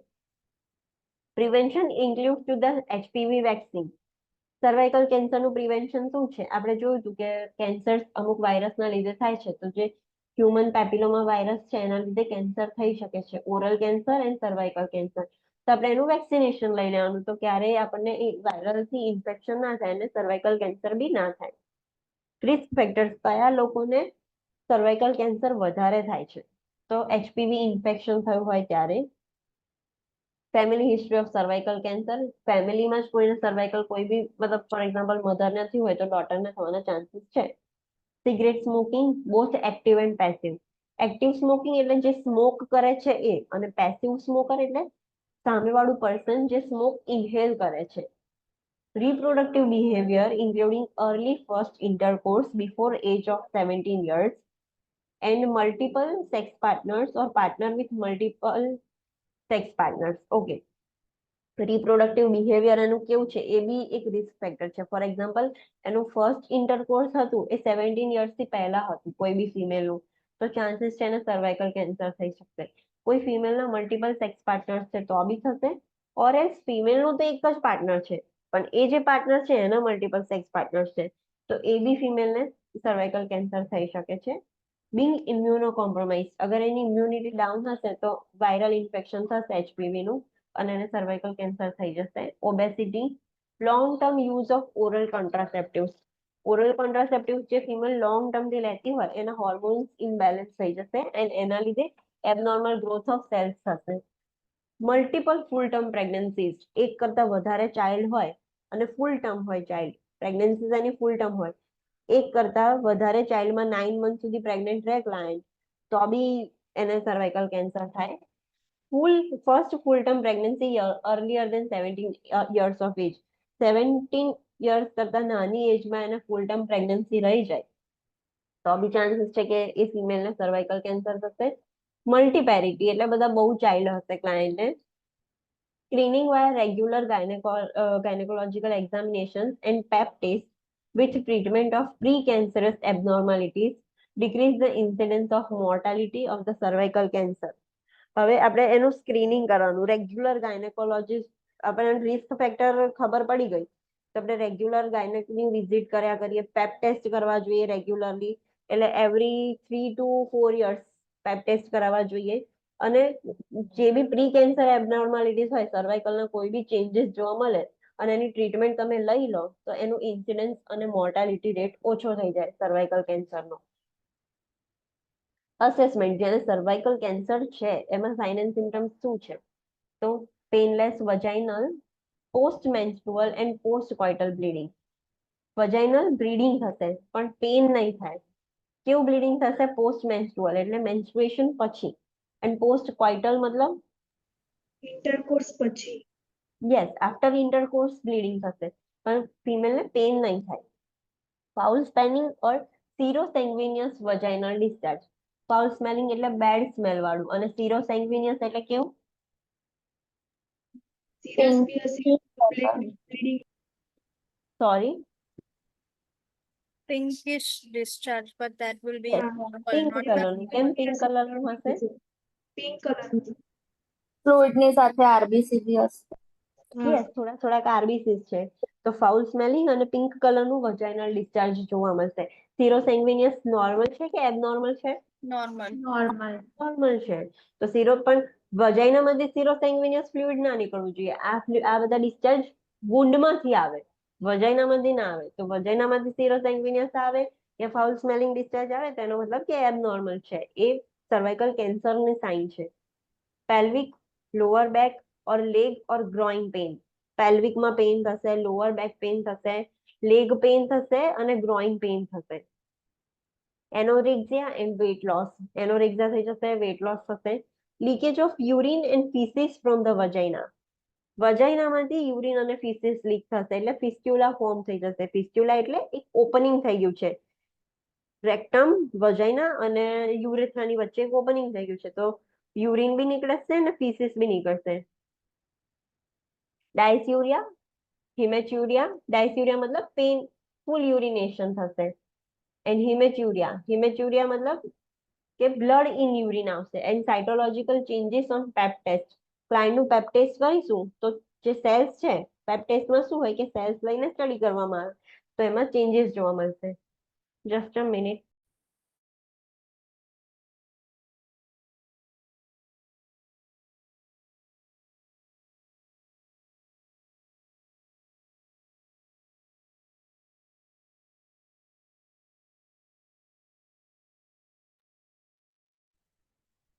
Okay.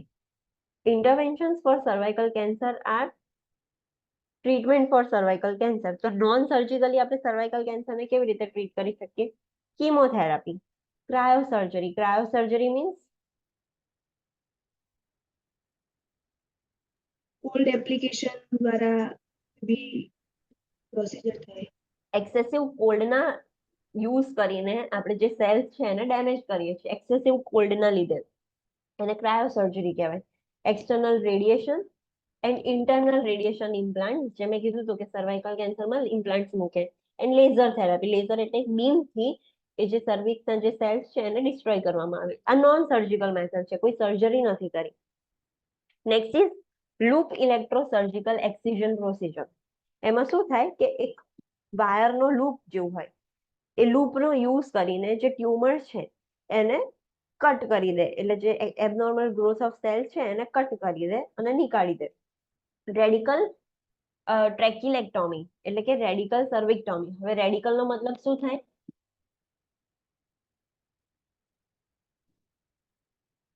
હમણાં તો મેં કીધું હતું રેડિકલ ઓર્કિએક્ટોમીમાં મેં સમજાવ્યું નહીં રેડિકલનો મતલબ. To radiation. Surrounding organ involvement કરી. યસ, સર્વિક્સના એડજસ્ટન્ટ ઓર્ગન્સને બી આપણે રિમૂવ કરીએ છીએ. એને રેડિકલ સર્વિસેક્ટોમી ઓર રેડિકલ ટ્રેકિલેક્ટોમી કહેવાય. કોનિઝેશન. કોનિઝેશનમાં જે સર્વિક્સ છે એમાં જે ટ્યુમર થઈ છે, એકદમ માઇનર ટ્યુમર, કોન શેપમાં સર્વિક્સમાંથી ટ્યુમર નીકાળવામાં આવે. Hysterectomy, removal of uterus, cervix ને બધું જ એને હિસ્ટેક્ટોમી કહેવાય. And pelvic exenteration. Pelvic exenteration મતલબ કે અગર એ ટ્યુમર છે એ પેલ્વિસના બધા જ ઓર્ગનમાં સ્પ્રેડ થઈ ગઈ છે તો બધા જ ઓર્ગન્સ નીકાળવામાં આવે. યુટ્રસ, સર્વિક્સ, બ્લેડર, ઇન્ટેસ્ટાઇન એ બધું જ રિમૂવ કરવામાં આવે સર્વિક્સની જોડે જોડે. એને પેલ્વિક એક્સટેન્ટ્રેશન કહેવાય.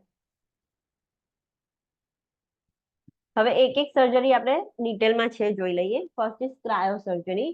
ક્રાયોસર્જરી involves freezing of the tissues using a probe with subsequent necrosis and sludging. મેં જેમ કીધું કે એક્સેસિવ કોલ્ડનો યુઝ કરીને એ ટિશ્યુઝ હોય એને ડેમેજ કરવામાં આવે. એક પ્રોબ હોય જે ટ્રાન્સવજાઇનલી ઇન્સર્ટ કરવામાં આવે અને એ પ્રોબમાં ફ્રીઝિંગ પ્રોપર્ટીઝ હોય. એ જે બી ટ્યુમરને ટચ કરશે ને એકદમ ફ્રીઝ થઈ જશે અને પછી ફ્રીઝ થઈને એક્સેસિવ કોલ્ડ જે ફ્રોસ્ટ બાઇટ હતું એમાં કેવું નેક્રોસિસ થઈ જતું હતું તેવી રીતે એ જે સેલ્સ છે એમાં નેક્રોસિસ થઈ જશે ને સ્લજિંગ ઓફ એટલે નેક્રોસ થઈને એ તૂટીને બહાર આવી જશે. No anaesthesia is required although cramping may occur during procedure. એમાં એનેસ્થેસિયાની જરૂર નથી પણ ટ્રાન્સવજાઇનલી એક પ્રોબ નાખીએ તો ક્લાયન્ટને ક્રેમ્પિંગ ફીલ થશે, એબ્ડોમિનલ ક્રેમ્પ્સ આવશે. A heavy watery discharge will occur for several weeks after the procedure.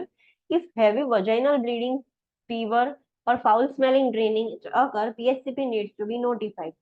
Watery discharge થશે several days સુધી પણ એ નોર્મલ છે, એ થશે. પણ જો અગર વજાઇનલ બ્લીડિંગ થાય, ક્લાયન્ટને ફીવર આવે, ફાઉલ સ્મેલિંગ ડ્રેનેજ આવે તો તરત જ PSCP ને નોટિફાઈ કરવાનું. બહુ ડિસ્ટર્બ કરે છે. Instruct the client to avoid intercourse and the use of tampons while the discharge is present. ક્લાયન્ટને કહેવાનું કે intercourse અવોઇડ કરે અને ટેમ્પોન્સ બી અવોઇડ કરે જ્યારે ડિસ્ચાર્જ થતું હોય ત્યારે આ વસ્તુ ના કરે. કોનિઝેશન પ્રોસિજર છે એ a cone shaped area of cervix is remove. સર્વિક્સનો કોન શેપ એરિયા એટલે થોડોક જ એરિયા રિમૂવ કરવામાં આવે જેમાં ટ્યુમર હોય.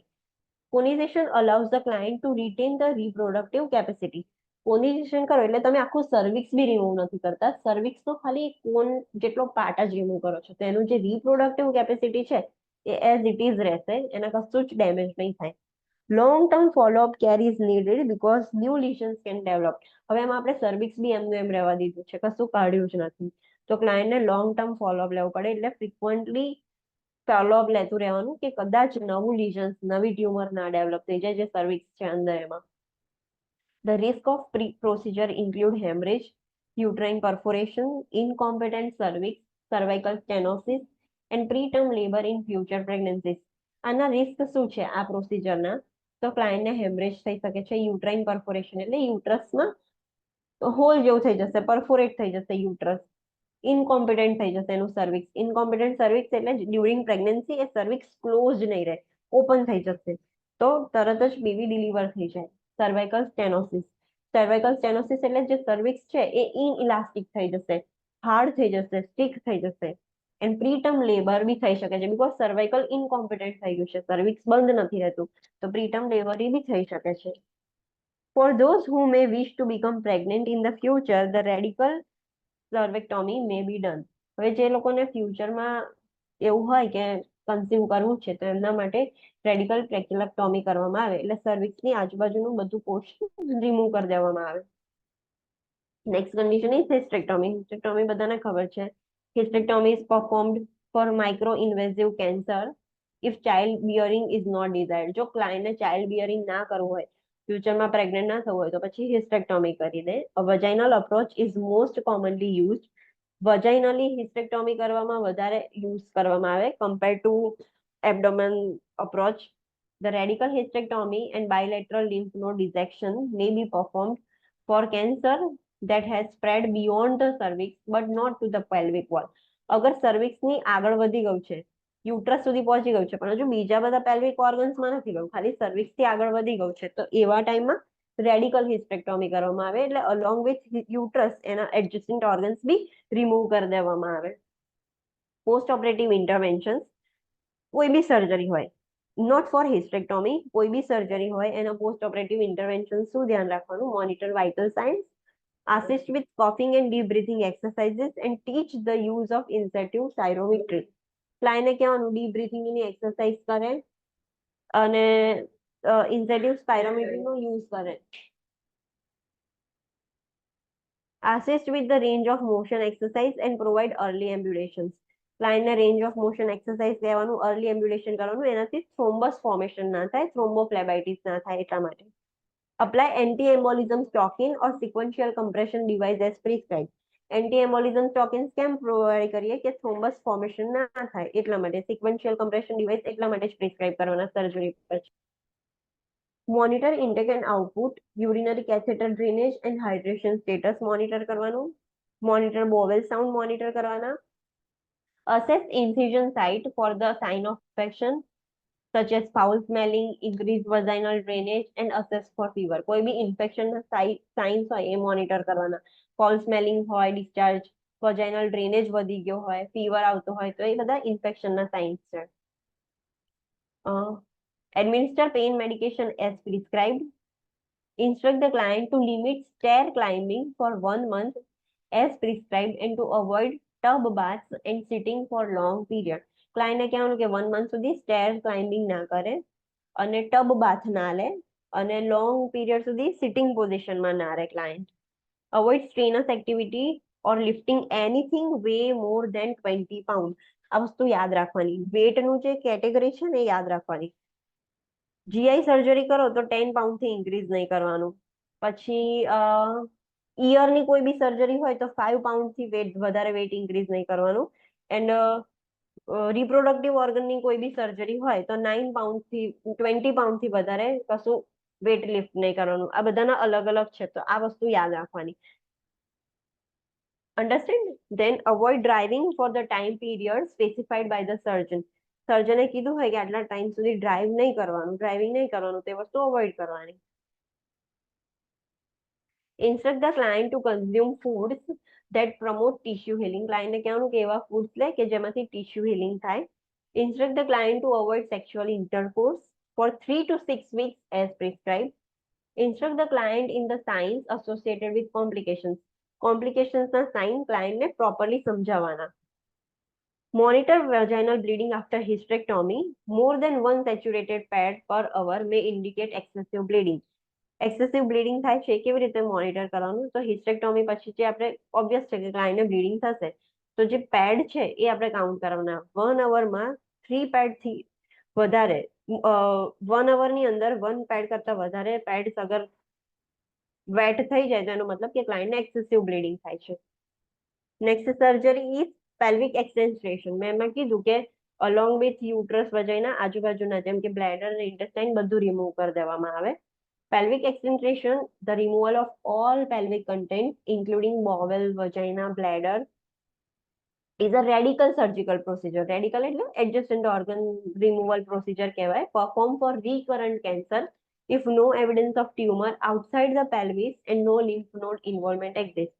આ સર્જરી ક્યારે કરવામાં આવે કે એને રિકરન્ટલી ક્લાયન્ટને એક વખત થયું, બીજી વખત થયું, ઘડી ક્લાયન્ટને સર્વાઇકલ કેન્સર થયા કરે છે ત્યારે કરવામાં આવે. અને જ્યારે એડજસ્ટન્ટ પેલ્વિક ઓર્ગન્સમાં બી એ સ્પ્રેડ થયું હોય ત્યારે. હા, પણ અગર જો લિમ્ફ નોડમાં પ્રેઝન્ટ હોય કે પેલ્વિક ઓર્ગનની બહાર હોય તો એને કરવાનો કશો મતલબ નહીં, બીકોઝ ઓલરેડી બીજે બધે સ્પ્રેડ થઈ જ ગયું છે. જ્યારે પેલ્વિક સુધી જ લિમિટેડ હોય ત્યારે જ આ કરવામાં આવે. When the bladder is removed, an ileal conduit is created and located on the right side of the abdomen to divert urine. હવે આપણે બ્લેડર રિમૂવ કરી દઈએ છીએ તો જેમ કોલોસ્ટોમી બેગ બહાર મૂકીએ છીએ આપણે એવી રીતે યુરિન માટેની એક બેગ બહાર મૂકવામાં આવે જેને આપણે ઇલિયલ કોન્ડક્ટ કહીએ કે જેમાંથી બહાર યુરિન આવે જે રાઈટ સાઈડ પર આપણે મૂકીએ. And colostomy may needed to be created on the left side of the abdomen for passage of faeces. અને સ્ટૂલ માટે આપણે કોલોસ્ટોમી બેગ બહાર મૂકીએ છીએ એબ્ડોમેન પર. હવે એનું બ્લેડરને બોવેલ રિમૂવ કરી દીધું છે તો પછી એ બહાર એનું ઓપનિંગ ક્રિએટ કરી આપવું પડે. Post operative interventions are similar to the post-operative interventions after hysterectomy. Hysterectomy જે બી post-operative interventions છે એવા જેવું જ છે. Monitor for signs of altered respiratory status. Monitor incision site for infection. Monitor intake and output and signs of dehydration. Dehydration ના થાય એ ખાસ જોવાનું. Monitor for hemorrhage, shock and deep vein thrombosis. Haemorrhage plus excessive bleeding થઈ જશે તો client હાઇપોવોલેમિક શોકમાં જતું રહેશે તો એ મોનિટર કરવાનું. અને ડીપ વેન થ્રોમ્બોસિસ ક્લાયન્ટ એમ્બ્યુલેટ નહીં કરે તો એના બોડીમાં એના વેસલ્સમાં થ્રોમ્બસ ફોર્મેશન થઈ જશે એને ડીવીટી કહેવાય. એના માટે આપણે એન્ટી એમ્બોલિઝમ સ્ટોકિન્સ આપીશું અને સિક્વેન્શિયલ કમ્પ્રેશન ડિવાઇસીસ આપીશું એ ના થાય એના માટે. Administer prophylactic heparin as prescribe. કેમ હિપેરિન આપવાનું? એક્સેસિવ બ્લીડિંગ ના થાય, ક્લોટિંગ ના થાય એટલે ક્લોટિંગ ના થાય એટલા માટે. ડીવીટી પ્રિવેન્ટ કરવા માટે આપણે હિપેરિન આપવાનું. Administer perineal irrigation and 6 bath as prescribe. Perineal irrigation provide કરવાનું અને 6 બાય ક્લાયન્ટને કરાવડાવવાના. Instruct the client to avoid strenuous activities for 6 month. જેને પેલ્વિક એક્સટેન્સ્ટ્રેશન થયું છે બધું જ રિમૂવ કરી દીધું છે તો એને 6 મંથ સુધી કોઈ જ સ્ટ્રેનસ એક્ટિવિટી નહીં કરવાની. Instruct the client that the perineal opening, if present, may drain for several months. Perineal opening છે એને ક્લોઝ, હવે ત્યાં આગળ કશા ઓર્ગન જ નથી, વજાઇના બી નથી, યુરેથ્રા બી નથી, બોવેલ બી નથી, તો નોર્મલી પેરિનિયલ ઓપનિંગ ક્લોઝ કરી દે, સીલ કરી દે. પણ અગર જો એ ઓપન રાખ્યું હોય તો સેવરલ મંથ સુધી એમાંથી બધું ડ્રેનેજ થયા કરશે, બધું વેસ્ટ નીકળ્યા કરશે. Instruct the client in the care of ileal condyct and colostomy if created. જો ક્લાયન્ટને ઇલિયલ કોન્ડિક્ટ ને કોલોસ્ટોમી બેગ બહાર રાખ્યું હોય તો એનું કેવી રીતે કેર કરવાનું, ક્લીનિંગ કરવાનું, એ બધું જ ક્લાયન્ટને સમજાવવાનું. Provide sexual counseling because vaginal intercourse is not possible after anterior and total pelvic extension. અગર આપણે એક્સટેન્સ્ટ્રેશન કરી દીધું છે તો સેક્સ્યુઅલ કાઉન્સિલિંગ બી આલવું પડશે, બીકોઝ પછી વજાઇનલ ઇન્ટરકોર્સ પોસિબલ જ નથી, કશું છે જ નહીં અંદર, કશું રાખ્યું જ નથી, તો એ વસ્તુ નહીં થાય. તો એના માટે આપણે કાઉન્સેલિંગ કરવાનું. હવે બે ટાઈપના એક્સટેન્સ્ટ્રેશન હોય, એન્ટિરિયર અને ટોટલ. જે એના ટાઈપ્સ જોઈ લઈએ. એન્ટિરિયર એક્સટેન્સ્ટ્રેશનમાં શું થાય, તો જે યુટ્રસ છે એની આગળના ઓર્ગન્સ, યુટ્રસ સેન્ટરમાં છે, ઉપર બ્લેડર છે, પાછળ યુટ્રસ છે અને એના પછી બોવેલ છે. તો એન્ટિરિયર એટલે કે યુટ્રસની આગળના ઓર્ગન્સને બધું રિમૂવ કરવામાં આવે. Removal of uterus, ovary, fallopian tube, vagina, bladder, urethra and pelvic lymph node. આગળના ઓર્ગન્સ અને યુટ્રસ, વજાઇના ને બધું જ રિમૂવ કરવામાં આવે અને એન્ટિરિયર પેલ્વિક એક્સટેન્સ્ટ્રેશન કહેવાય. હવે પોસ્ટેરિયરમાં એટલે કે યુટ્રસની પાછળ બોવેલને રિમૂવ કરવામાં આવે, બ્લેડર કમ્પ્લીટ રાખશે પોસ્ટેરિયરમાં. Removal of uterus, ovaries, fallopian tube, descending colon, rectum and anal canal.